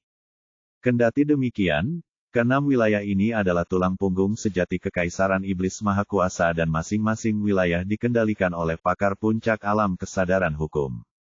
Para ahli alam ini dapat dihitung dengan satu tangan, dan mereka merupakan kekuatan besar dari ras teratas manapun, seperti halnya para iblis. Wilayah tentara kerajaan adalah yang paling dekat dengan pelabuhan laut tak berujung karena wilayah ini mengawasi keselamatan negara iblis kerajaan. Wilayah itu dibagi menjadi banyak divisi berdasarkan pangkat tentara, dan aturan serta regulasi di sini bersifat mutlak. Meskipun semua iblis di wilayah tentara memiliki latar belakang bangsawan, jauh lebih bangsawan daripada iblis manapun di provinsi luar karena garis keturunan kelas 6 atau 7 mereka, tetapi mereka tetap mengikuti aturan ini dengan ketat karena di sini yang bekerja bukanlah latar belakang, melainkan bakat. Semakin berbakat Anda, semakin tinggi pangkat yang akan Anda dapatkan pada tugas Anda. Bakat-bakat ini disaring melalui wilayah Akademi Iblis oleh 4 institut iblis sepanjang waktu mereka, dari penerimaan hingga kelulusan. Sedangkan mereka yang tingkat kematiannya di bawah standar, dikirim ke divisi yang tingkat kematiannya tinggi, seperti divisi laut tak berujung. Roy dan Agaret bertugas di Departemen Rahasia Divisi Logistik yang bertugas memantau dan memperbaiki segala hal yang berhubungan dengan rahasia. Departemen ini khusus dibangun untuk para perajin rune, dan meskipun hanya sekadar prajurit lapangan, Roy dan Agaret menerima perlakuan yang jauh lebih baik daripada prajurit normal lainnya. Yang sekarang menjadi Roy, menatap tembok besar di depannya, dan dia bahkan tidak dapat melihat di mana tembok itu berakhir di setiap sisinya. Itu adalah pintu masuk ke wilayah tentara kerajaan dan juga negara iblis kerajaan. Saat mereka berdua melewati gerbang raksasa itu, merasakan aliran ki yang kuat melewatinya. Sungguh formasi pemindaian yang kuat. Jika bukan karena topeng ini, aku bahkan tidak akan bisa memasuki tempat ini seperti ini. Ekspresi serius. Dia bisa merasakan perbedaan antara tempat ini dan benua luar sekarang. Dia tidak akan berani meremehkan bangsa iblis kerajaan. Lebih jauh lagi, dia masih cukup jauh dari tujuannya, dan dia harus sangat berhati-hati dengan rencananya untuk mencapainya. Seorang iblis kekar berpakaian baju zirah tentara dengan aura alam jiwa dengan dingin menghalangi Roy dan Agaret ketika mereka memasuki gerbang dan berkata tanpa ekspresi, "Turun dari tunggangan kalian dan bersiaplah untuk tes darah." Agaret bingung dengan hal ini dan bertanya, "Tes darah apa?" Setan itu menjawab dengan dingin, "Ini perintah dari komando tertinggi. Mulai sekarang, siapapun yang keluar atau masuk ke tempat ini harus menjalani tes darah. Sekarang, patuhi perintahku, atau aku akan ditahan." Ekspresi berubah serius saat mendengar ini. Ini buruk. Topeng ini hanya bisa menyembunyikan auraku, tetapi tidak bisa mengubah darahku. Mereka tidak menutup kemungkinan untuk mencariku di zona kerajaan. Mereka benar-benar menganggapnya serius sekarang. Agaret sedikit mengernyit, tetapi ia turun dari tunggangannya dengan patuh. Ia tidak dalam posisi yang memungkinkannya bertindak sesuka hatinya. Juga turun dan mengikuti Agaret dan iblis lainnya menuju sebuah bangunan kecil. Dia melihat sekeliling, dan tidak banyak setan di sekitar area itu. Hanya beberapa prajurit yang berpatroli, dan beberapa berjaga di sekitar gedung. Jika aku tahu, aku seharusnya menyimpan jasad Roy. Ia jengkel dengan pemeriksaan keamanan yang tiba-tiba dan menyebalkan ini. Yah, aku tidak bisa begitu saja melarikan diri atau itu akan terlalu kentara. Saat ini, mereka hanya bersikap hati-hati dengan tes darah ini.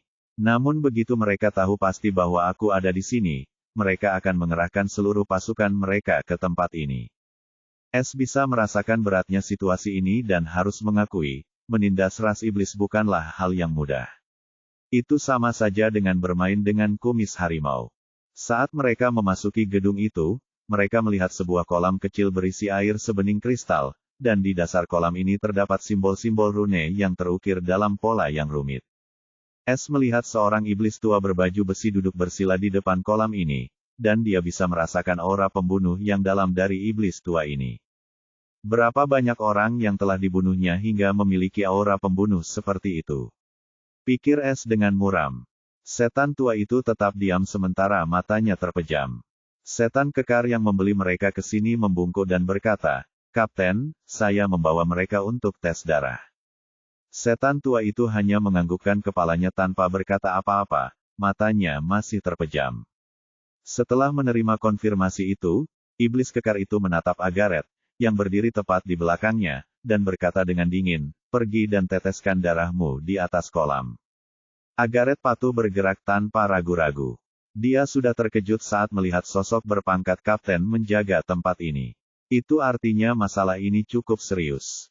Saat Agaret membuat luka di tangannya dan darah masuk ke kolam, air yang jernih tiba-tiba berubah menjadi hitam. Setrum, setan kekar itu tiba-tiba mendengar bisikan lembut di telinganya sebelum matanya menjadi kosong, dan ketika dia sadar kembali, semuanya tetap sama, tetapi ekspresinya dipenuhi dengan depresi, dan kulitnya menjadi pucat. Kakak, apa yang terjadi padamu? Kenapa napasmu sesak sekali? Suara Roy yang khawatir terdengar, menyadarkannya dari lamunan. Dia terkejut dan menoleh ke arah iblis itu dengan curiga, namun ketika dia melihat ekspresi polosnya. Apa tadi? Mungkinkah aku sedang melamun atau mimpi buruk? Pergi. Pada saat ini, iblis tua itu akhirnya berbicara. Agaret merasa lega. Ia sempat khawatir saat melihat air hitam, tetapi tampaknya memang begitulah cara kerja formasi ini. Setan kekar itu menarik napas dalam-dalam dan menekan perasaan aneh dan gelap itu.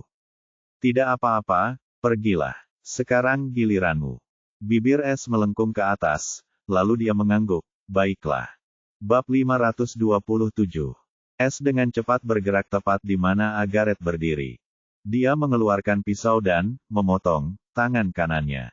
Dalam gambar lain, hanya punggung tangannya yang terlihat. Saat berikutnya, beberapa tetes darah jatuh ke kolam yang sudah bersih, dan setelah itu, airnya kembali menghitam. Suara kapten yang tanpa ekspresi terdengar lagi, pergi. Roy membungkuk sebelum meninggalkan gedung bersama Agaret dan prajurit kekar itu.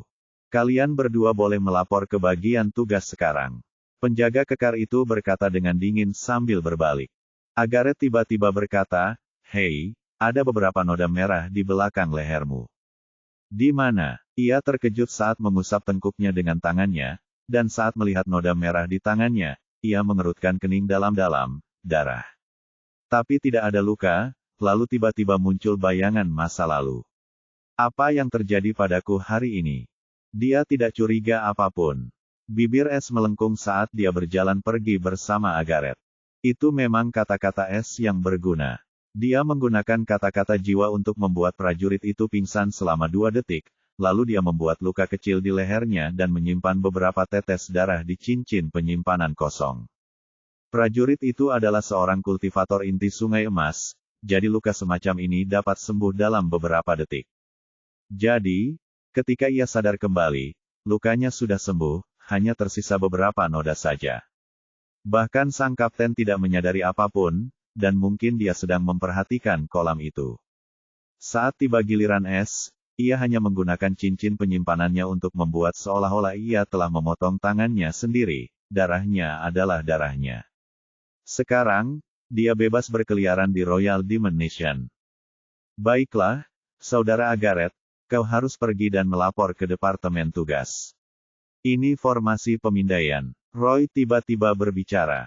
Mau kemana? Agaret tidak keberatan saat ia mengambil formasi pemindaian milik Roy yang dipinjamkan Departemen Tugas untuk tugas ini. Dia tidak keberatan menutupi kesalahannya pada Roy karena pada awalnya itu tidak banyak, dan dia punya kesan yang cukup baik tentang Roy setelah mereka minum-minum di tebing. Roy menjawab sambil tersenyum, saya akan pergi ke bagian logistik untuk meminta cuti. Sudah lebih dari 1 dekade sejak saya kembali ke rumah, dan saya pikir sudah waktunya untuk menyelesaikan beberapa masalah terakhir dan terbebas dari segalanya. Agaret menatap Roy dengan serius lalu mengangguk, sepertinya kau mendapat semacam pencerahan dalam perjalanan ini. Bisa dibilang aku baru saja terbangun saat matahari terbenam. Roy tersenyum misterius. Hahaha, pergilah, kuharap kau beruntung. Agaret mengangguk dan pergi. Senyum Roy tiba-tiba lenyap, ekspresi tanpa ekspresi muncul di wajahnya. Aku harus sangat berhati-hati dalam mengubah penampilanku. Jika sebelumnya aku bisa saja meninggalkan tempat ini dan yang lain akan meremehkan seorang prajurit pembelot. Namun sekarang para iblis dalam keadaan waspada tinggi, mereka akan menyelidiki segalanya. S merenung serius sambil menuju ke gedung lain. Setengah hari kemudian, Roy terlihat berjalan di jalan berbatu saat ia menuju ke arah timur. Mendapatkan cuti bukanlah hal yang sulit bagi Roy karena ia adalah seorang prajurit yang berdedikasi, dan masa baktinya telah mencapai lebih dari 1 dekade. Ia diizinkan mengambil cuti selama 6 bulan. Namun, S memperpanjang cuti ini menjadi 3 tahun karena ia menunjukkan itikat baik terhadap petugas yang bertugas. Sekarang, tidak ada yang akan mencari prajurit kelas 2 seperti Roy selama 3 tahun, dan kali ini sudah cukup bagi S untuk melakukan tugasnya. Dia sekarang sedang menuju ke salah satu daerah setan besar kehidupan. Wilayah ini berada di bawah pengelolaan suku setan kehidupan. Selain itu, suku iblis kehidupan juga merupakan suku terkaya di seluruh benua iblis, karena asosiasi iblis kehidupan didirikan oleh mereka dan mereka meraup sumber daya yang sangat besar setiap tahun. Roy adalah anggota cabang klan suku iblis kehidupan, klan jiwa tanah. Ketika S menggabungkan ingatannya, dia hampir tertawa terbahak-bahak ketika mendapat pengetahuan tentang ingatan Roy. Jika ada orang yang paling membencinya di seluruh benua, orang itu adalah Leona atau asosiasi iblis kehidupan. Terutama asosiasi setan kehidupan karena dia menghancurkan legenda pagoda harta karun setan kehidupan mereka yang tidak dapat ditembus dan kemudian menamparkan wajah mereka sekali lagi ketika dia mencuri lelang setan kehidupan. Duke iblis kehidupan agung mungkin ingin memakannya hidup-hidup saat ini. Suku iblis kehidupan sangat mendominasi di negara iblis kerajaan. Mereka tidak memberi muka kepada siapapun kecuali kekaisaran. Namun sekarang reputasi mereka hancur karena reputasi mereka mengalami pukulan telak. Para anggotanya saat ini sedang bersikap rendah hati sambil dengan gila-gilaan mengerahkan sumber daya untuk memburu pencuri di seluruh benua. Namun siapakah yang mengira pencuri itu sedang menuju ke kampung halaman mereka saat ini? Namun, S tidak akan ke sana untuk membuat Adipati Agung Iblis Kehidupan terkena serangan jantung kali ini. Ia akan menyelesaikan misi pekerjaannya sekaligus memulai misi berantai terakhirnya. Untuk menyelesaikan job mission, ia diharuskan mencuri memori yang akan berguna baginya. Seperti memori yang penting untuk misi berantainya. Ia tidak menganggap memori lain penting baginya kecuali yang berhubungan dengan elemental orb. Tetapi sistem tersebut mungkin tidak menghitung memori yang berkaitan dengan bola elemen petir karena lokasi pastinya sudah tercatat di peta takdir. Jadi, itu harus berupa bola elemen baru atau sesuatu yang berguna untuknya. Ngomong-ngomong, ketika S mengaktifkan peta takdir sebelum meninggalkan tebing, dia mendapati bahwa indikator emas baru itu menunjuk ke arah laut yang tak berujung. S tertegun saat itu sebelum menutup peta itu dengan senyum masam. Terlalu cepat baginya untuk berlayar di lautan yang tak berujung. Dengan waktu yang hampir habis, ia bergerak dengan kecepatan penuh. Wilayah Angkatan Darat Kerajaan dipenuhi dengan pos pemeriksaan. Tanpa identitas Roy, dia mungkin telah membuang banyak waktu untuk bepergian. Pada hari ke-6, S akhirnya melewati pos pemeriksaan terakhir dan keluar dari wilayah tentara. Wilayah setan besar kehidupan paling dekat dengan wilayah tentara kerajaan, dan dengan kecepatan S, butuh waktu 5 hari lagi baginya untuk mencapai batas wilayah tersebut. Wilayah setan besar kehidupan tidak sekasar wilayah tentara kerajaan, wilayah tersebut dikelilingi oleh tembok megah dan banyak menara. Tempat ini merupakan pusat para pembudidaya profesi kehidupan dan markas besar asosiasi setan kehidupan juga berada di tempat ini. Meskipun monopoli para pembudidaya profesi kehidupan tidak sebesar 8 provinsi, asosiasi masih menarik banyak pembudidaya berbakat yang tertarik untuk bergabung dengan asosiasi. Terutama para pemuda yang gagal memasuki salah satu dari 4 lembaga iblis setiap tahun. S melewati pemeriksaan keamanan lain yang berada di tingkat yang sama dengan gerbang masuk wilayah tentara kerajaan. Namun, mereka tidak melakukan tes darah apapun setelah melihat tanda identitas Roy sebagai anggota daerah sekaligus tentara. S merasa puas dengan hal ini dan akhirnya memasuki wilayah setan besar kehidupan. Hal pertama yang diperhatikannya adalah kipadat yang dipenuhi udara harum, kemudian dia melihat banyak kultivator berjalan mengenakan jubah asosiasi dan bangunan-bangunan indah serta jalan-jalan yang bersih. Wilayah tentara kerajaan akan disebut suram di depan tempat ini. Meskipun Roy adalah anggota Life Grand Demon Region, dia tidak kembali selama 1 dekade, jadi banyak hal yang berbeda dari ingatannya. Namun, distribusi tempat ini tidak dapat diubah. Ada 90 distrik kehidupan di wilayah setan besar kehidupan, dan setiap distrik berada di bawah pengelolaan klan cabang suku setan kehidupan. Distrik pusat adalah area terluas, dan juga istana tempat klan utama berada sekaligus markas asosiasi iblis kehidupan. Tujuan S adalah tempat ini. Saat S berjalan di jalan yang ramai, dia mengamati semua orang dan lingkungan sekitarnya dengan saksama. Dia hanya punya waktu 20 hari sebelum misi pekerjaannya gagal, jadi dia terburu-buru untuk mencapai tempat ini. Namun jika ia ingin berhasil, penyamaran Roy tidak lagi cukup, dan ia membutuhkan seseorang dengan status yang sangat tinggi yang dapat memberikan akses masuk ke distrik pusat. Selanjutnya, dia masih 10 hari lagi dari distrik pusat. S tiba-tiba melihat kereta emas dengan lambang rahasia hitam bergerak di tengah jalan lebar dan ada 4 kereta lagi yang mengikuti tepat di belakang kereta ini. Setiap pejalan kaki segera berhenti dan memberi hormat ke arah kereta emas dengan lambang rahasia hitam itu. S juga dengan cepat mengidentifikasi lambang ini dari ingatan Paul dan Roy, dan matanya berbinar, seseorang dari cabang utama suku iblis kehidupan. Dia tahu inilah target yang tengah dia cari, dan tanpa diketahui orang lain, dia memasuki Hairless Stilt dan mulai mengikuti rombongan itu dari jarak yang aman. Bab 528. Archie adalah salah satu keturunan muda klan iblis kehidupan jiwa, klan penguasa suku iblis kehidupan.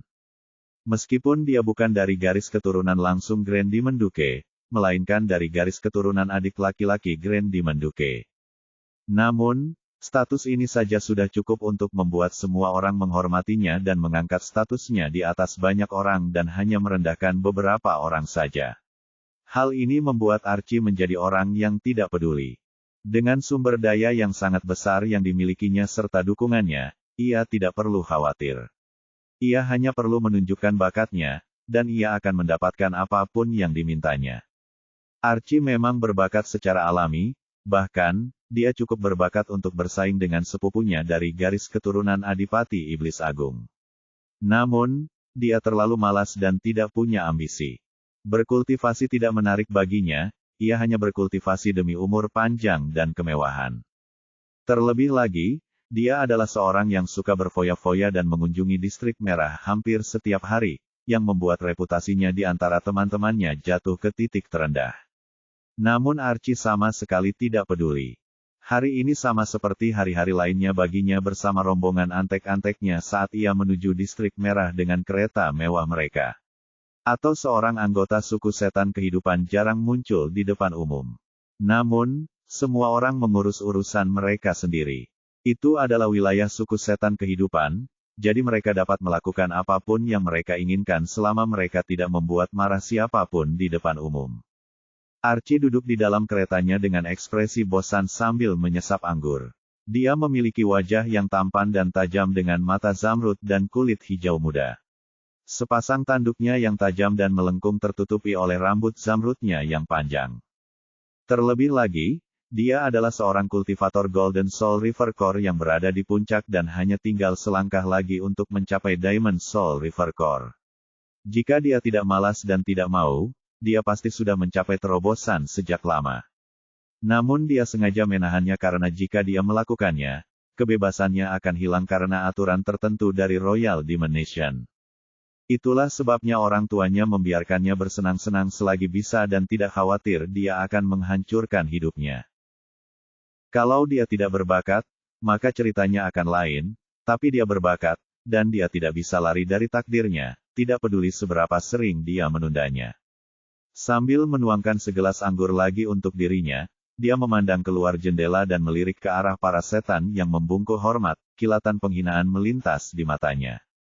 Ia berpikir keras, mengapa kita perlu mengikuti aturan jika kita lebih unggul dari para pengembara yang tidak berbakat itu?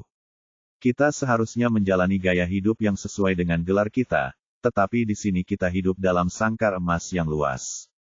Ia selalu benci melakukan hal-hal yang merepotkan dan ingin hidup bebas tanpa melakukan apapun serta memanjakan dirinya dengan pesta pora dan kesenangan hidup. Namun, ras iblis bukanlah ras biasa. Mereka kuat karena suatu alasan, yaitu aturan ketat yang sudah tertanam dalam darah mereka. Archie dapat dikatakan sebagai satu dari sejuta yang memiliki pola pikir dan pemikiran menjijikkan semacam ini tentang dirinya sendiri sebelum rasnya. Pada saat ini, dia melihat pemandangan tiba-tiba berubah. Tidak ada lagi orang lewat yang menunduk, tetapi bangunan menarik perhatian yang menyala dalam cahaya merah. Mata mesum Archie berbinar. Hanya disinilah aku bisa menjadi liar. Dia sama sekali tidak khawatir akan keselamatannya atau bahkan berpikir bahwa seseorang akan berani menyerangnya di wilayah setan besar kehidupan.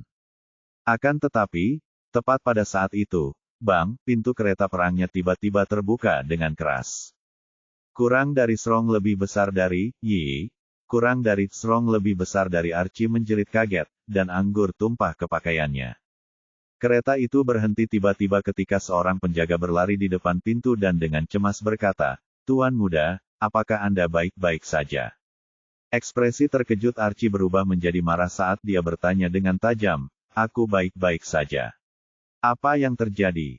Kalau saja dia tidak ada di luar, dia pasti sudah menghajar orang-orang tidak kompeten ini sampai babak belur.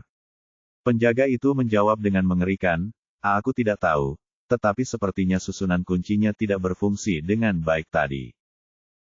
Archie mengerutkan kening saat melihat ke arah pintu, dan kabut putih memenuhi matanya. Itu adalah keterampilan mata rahasia untuk memeriksa simbol-simbol. Meskipun dia malas, bukan berarti orang tuanya juga malas.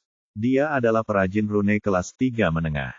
Klan Iblis Soul Life terkenal dengan kerajinan runenya, jadi Archie tidak punya pilihan dalam hal ini. Dia bisa malas dalam hal apapun kecuali kerajinan rune. Setelah selesai memeriksanya, dia menatap penjaga itu dengan dingin. "Tidak apa-apa, pasti kamu yang tidak menutupnya dengan benar. Karena kita hampir sampai di Istana Kesenangan, aku tidak akan membuat keributan, tetapi kau akan menjawabku setelah kita kembali. Sekarang beritahu semua orang bahwa tidak perlu panik dan teruslah bergerak." Penjaga itu gemetar dan wajahnya memucat. Dia tahu karirnya sudah berakhir, dan dia akan dipukuli oleh Archie saat mereka kembali dan bahkan mungkin lumpuh. Itu bukan sesuatu yang baru bagi Archie. Archie tidak peduli dengan tatapan penjaga itu dan menutup pintu sambil mendengus dingin.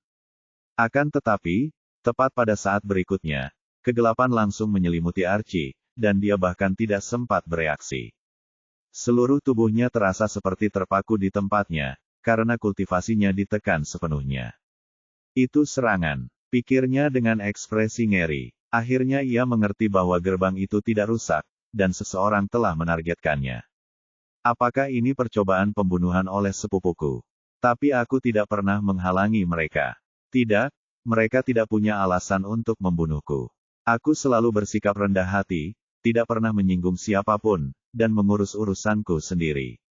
Banyak kemungkinan terlintas dalam pikiran Archie, tetapi tidak ada satupun yang masuk akal.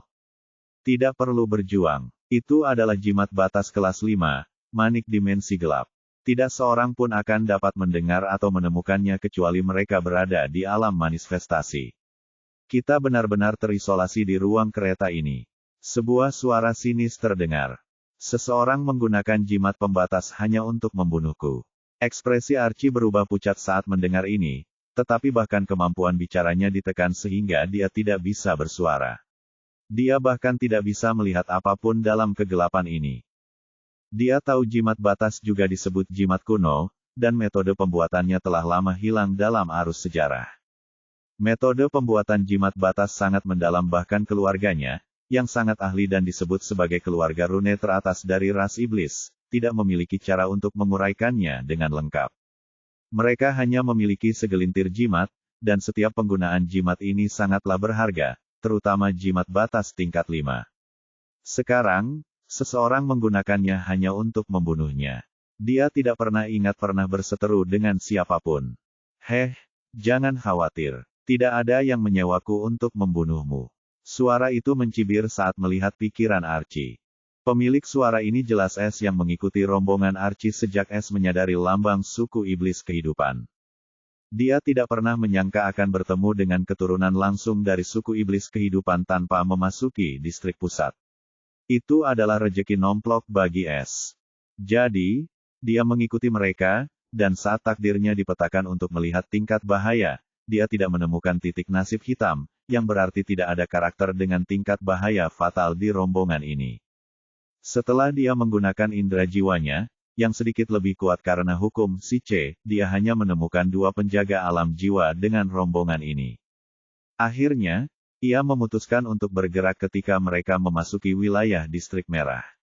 Wilayah itu tidak sepadat wilayah lainnya.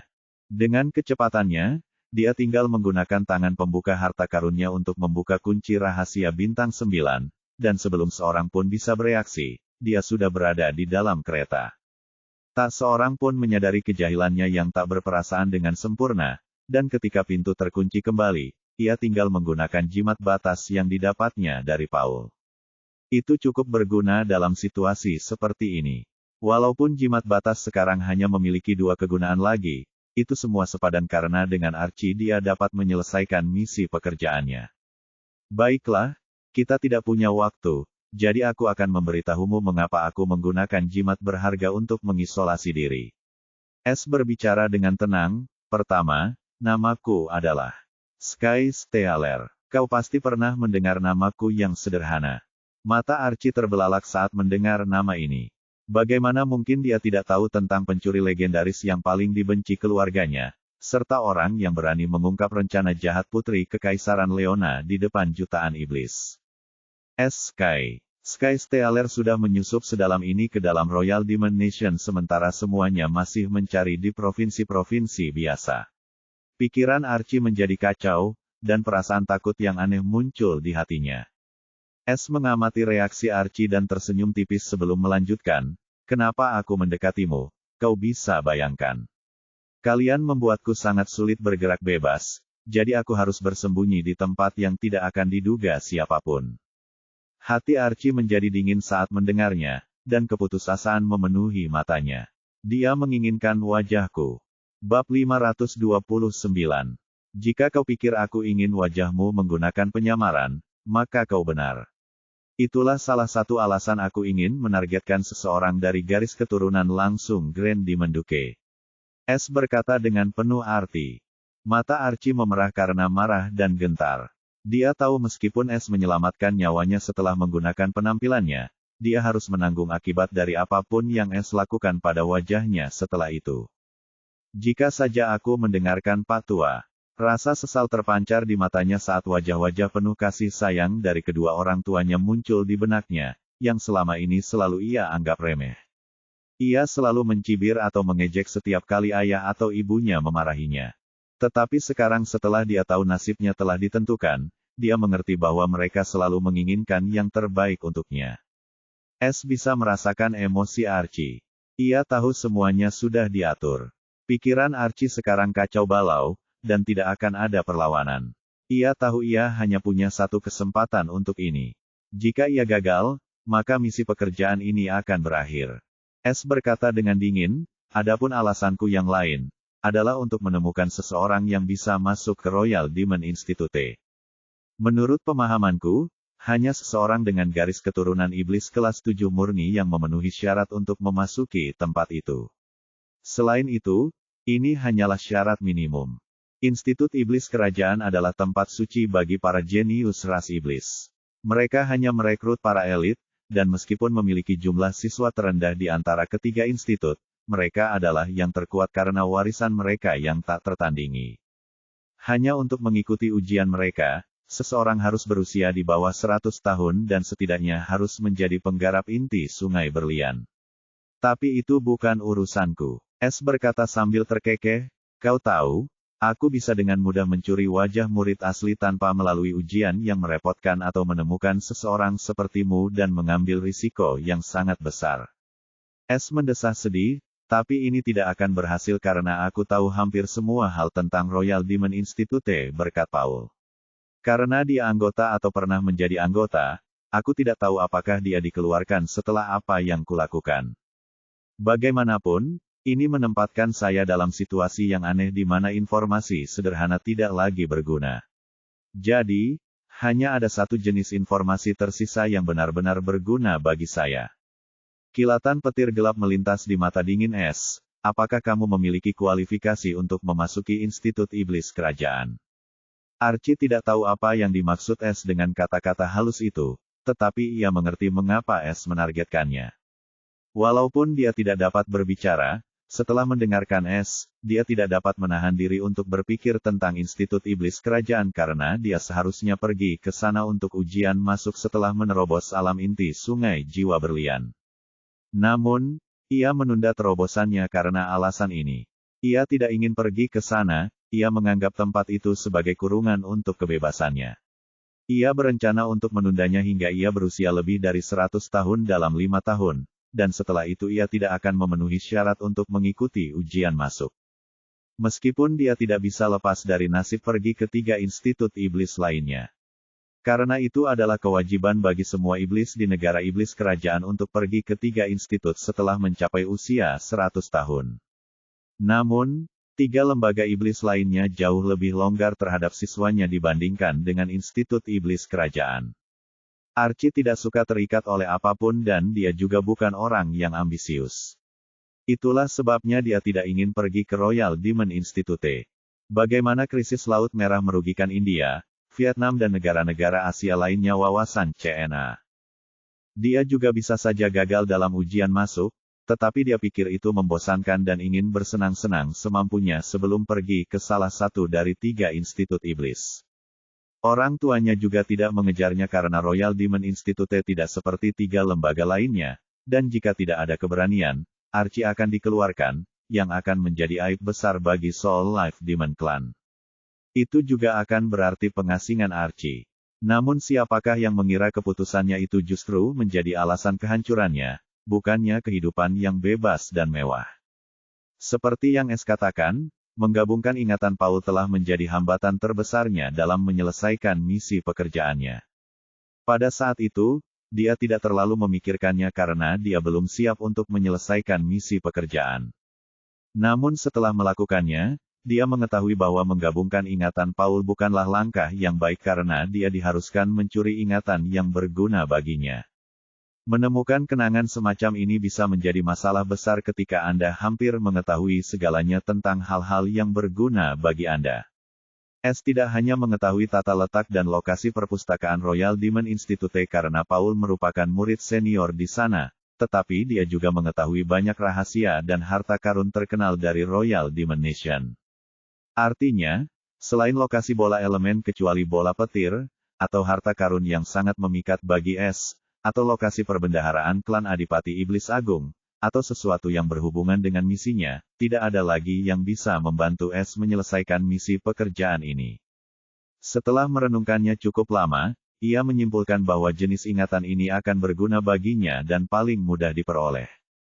Sebab, ingatan yang disebutkan di atas harus dimiliki oleh seseorang dengan status seperti tangan Paul. Kalau S memutuskan untuk mengejar mereka, akan sulit untuk menemukannya karena iblis-iblis semacam ini ada di Royal Demon Institute atau sangat kuat untuk ditangani S.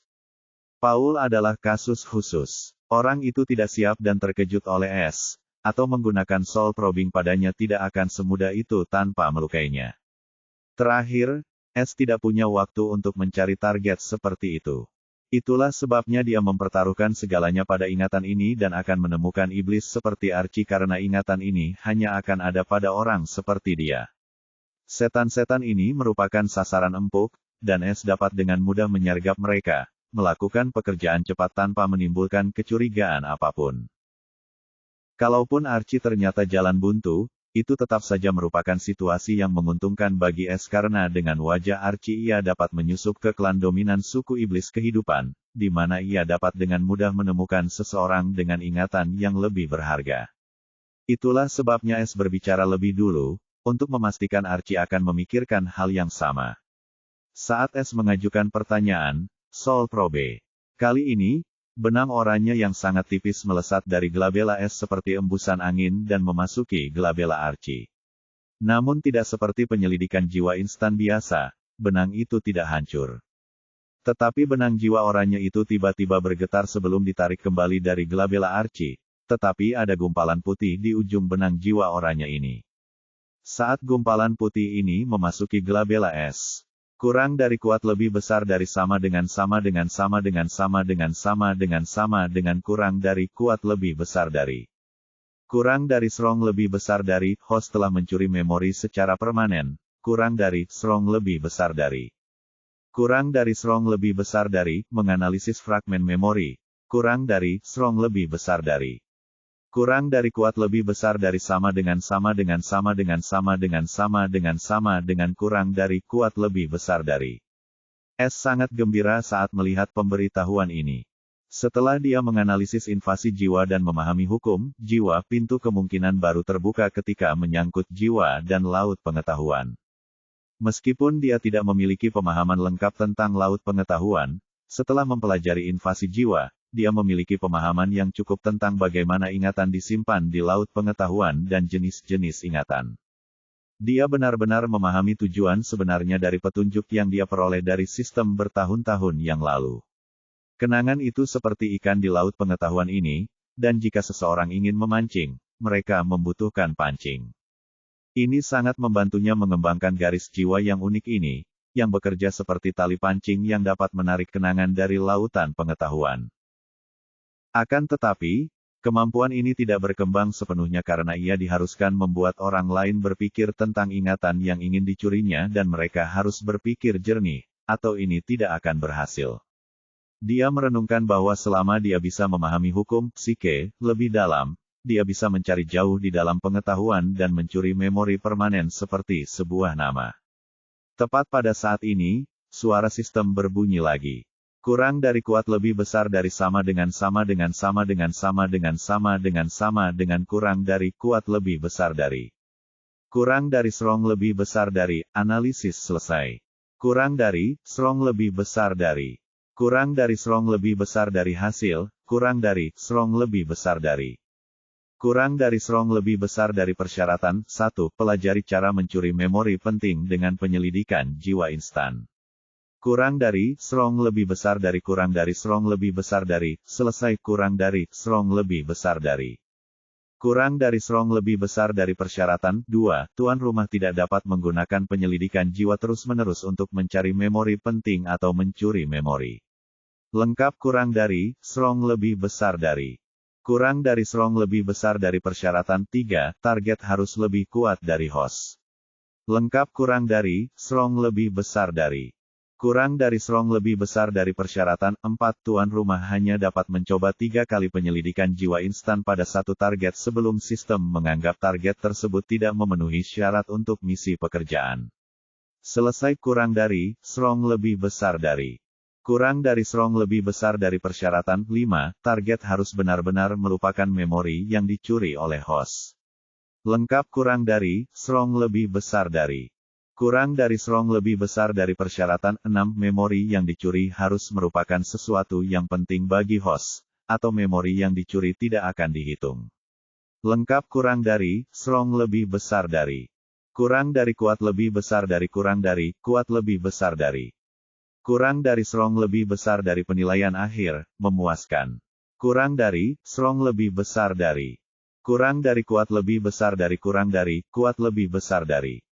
Kurang dari strong lebih besar dari, misi pekerjaan telah selesai. Kurang dari, strong lebih besar dari. Kurang dari strong lebih besar dari, lanjutkan, nanti kurang dari, strong lebih besar dari. Sama dengan. S juga bisa melihat ingatan itu. Itu adalah ingatan Archie saat dia diberitahu tentang kualifikasi untuk masuk ke Royal Demon Institute, dan dia memenuhi syarat. S sangat gembira saat melihat pemberitahuan itu. Misi yang mustahil itu akhirnya berakhir. Kemudian tatapannya berubah dingin saat dia menatap Archie yang lesu, yang kehilangan kemauannya setelah menerima takdirnya yang akan datang. Dia berkata dengan dingin, "Saya berterima kasih atas bantuanmu. Selamat tinggal." Bab 530. Rombongan Archie berhenti di depan sebuah bangunan berwarna emas yang menarik perhatian, yang disebut Istana Kesenangan. Penjaga yang dimarahi Archie itu bergerak dengan ekspresi lesu untuk membuka pintu kereta. Namun, sebelum dia sempat melakukannya, suara dingin Archie terdengar. Kita kembali. Perintah ini mengejutkan penjaga itu karena, di matanya, Archie tidak akan pernah meninggalkan tempat ini setelah datang ke sini, bahkan jika sesuatu terjadi di distrik iblis besar. Pada saat ini, para iblis muda turun dari kereta di belakang dan mendekati kereta Archie dengan semangat tinggi. Kenapa kau melamun di sana? Dasar bodoh, bukakan pintu untuk Tuan Muda Archie. Seorang iblis berwajah hitam dengan tubuh kurus mencaci maki dengan tegas. Namun, suara dingin Archie terdengar lagi. Kita akan kembali, dan jika kau tidak mendengarku, aku bisa memotong telingamu karena kau tidak membutuhkannya. Senyum di wajah para antek itu langsung memudar, digantikan dengan ekspresi yang sama seperti yang ditunjukkan penjaga sebelumnya. Mata iblis berwajah hitam itu berkilauan dengan kilatan aneh saat dia berkata cepat, tidakkah kau dengar? Kita akan kembali. Tuanku sedang tidak enak badan. Begitu mereka muncul, mereka segera menaiki kereta mereka dengan ekspresi bingung dan membalikkan kereta itu. Hal itu juga mengejutkan iblis wanita cantik yang mengenakan gaun terbuka yang datang untuk menyambut Archie dan para pengikutnya ketika dia melihat mereka pergi. Di dalam kereta Archie duduk dengan wajah tanpa ekspresi sebelum tiba-tiba muncul senyum kecil. Si idiot ini benar-benar tidak tahu bagaimana menghargai kekayaan yang diwarisinya. Sayang sekali, S memasang ekspresi curiga di matanya. Archie ini secara alami adalah S. Yang asli telah menjadi mayat dan berada di dalam cincin penyimpanan. Setelah S menyelesaikan misinya, ia menggabungkan seluruh ingatan Archie dalam beberapa detik. Penyelidikan jiwanya menjadi lebih kuat setelah ia memahami hukum, si C, dan fragmen ingatannya menjadi jauh lebih besar dari sebelumnya karenanya. Setelah itu, S membutuhkan wajah Archie, dan topeng pemakan iblis hanya berfungsi ketika seseorang telah mati, jadi meskipun S menginginkannya, ia harus membunuh Archie, dan ia tidak keberatan. Sekarang, dia adalah Archie, dan dia akan pergi ke Grand Demon Estate untuk memulai fase berikutnya dari rencananya. Untuk menyusup ke Institut Iblis Kerajaan. Karena Archie sudah memenuhi syarat, dia tidak perlu mencari orang lain. Mungkin akan menimbulkan kecurigaan jika Archie tiba-tiba menghilang begitu saja. S tidak ingin memberitahu siapapun, jadi dia akan memainkan Archie untuk beberapa waktu seperti yang dia lakukan pada Feng kecuali sesuatu yang tidak diinginkan terjadi. Kini, pedang Damocles Job Mission telah dilepas dari kepalanya, ia santai saja dan akan meluangkan waktunya untuk menyelesaikan Chain Mission dan menemukan Lightning Orb. Namun pertama-tama, mari kita lihat hasilnya. Dengan gembira, S memulai proses pemberian penghargaan. Sama dengan. Misi pekerjaan, mencuri pikiran. Deskripsi, seorang pencuri surga tidak hanya dapat mencuri harta fisik, tetapi seorang pencuri surga juga dapat mencuri misteri berharga yang tersembunyi dalam pikiran dalam sekejap. Persyaratan, lengkap. Penilaian akhir, memuaskan. Tanda hubung.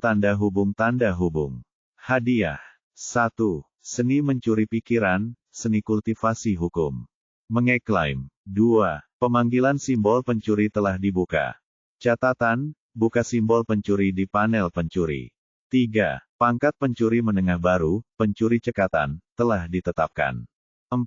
Gelar pencuri baru telah dibuka. Judul pencuri, pencuri pikiran. Pencuri pikiran, seorang pencuri yang telah mempelajari misteri pencurian pikiran.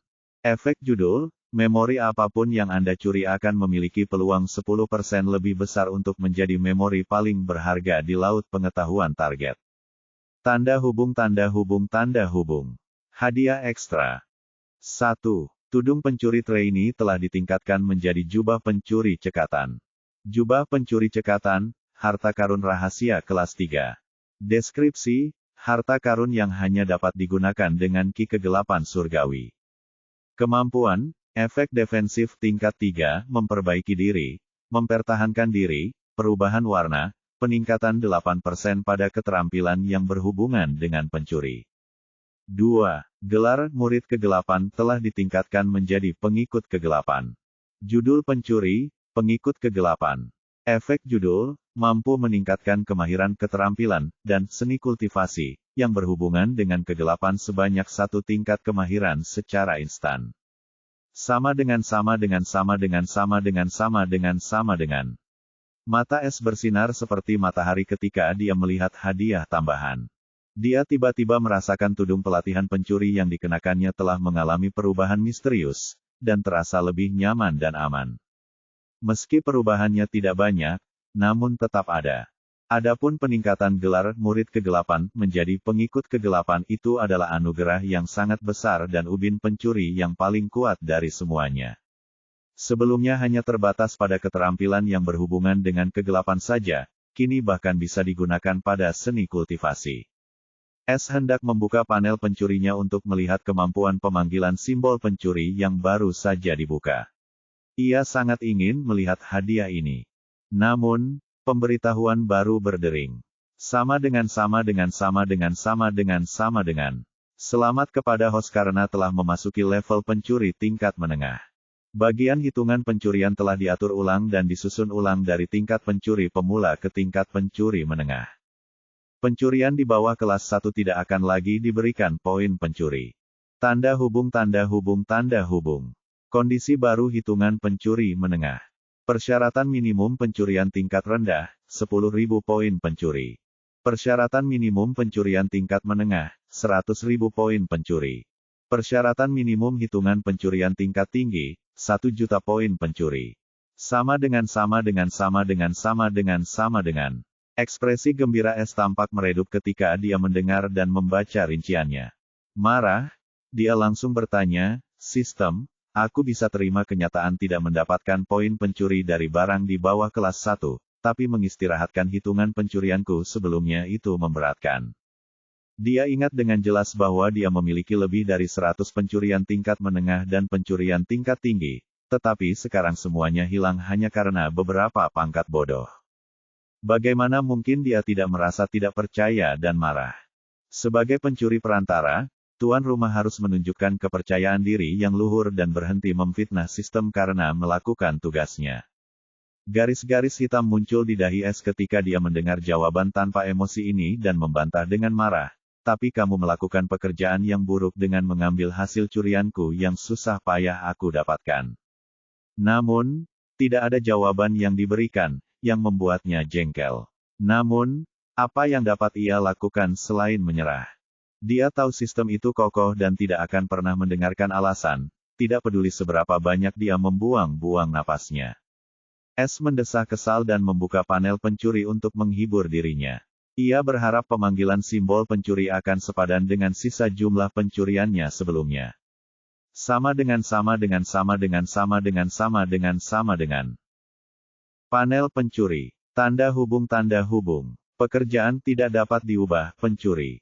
Nama pencuri, pencuri langit. Tanda hubung tanda hubung. Judul pencuri.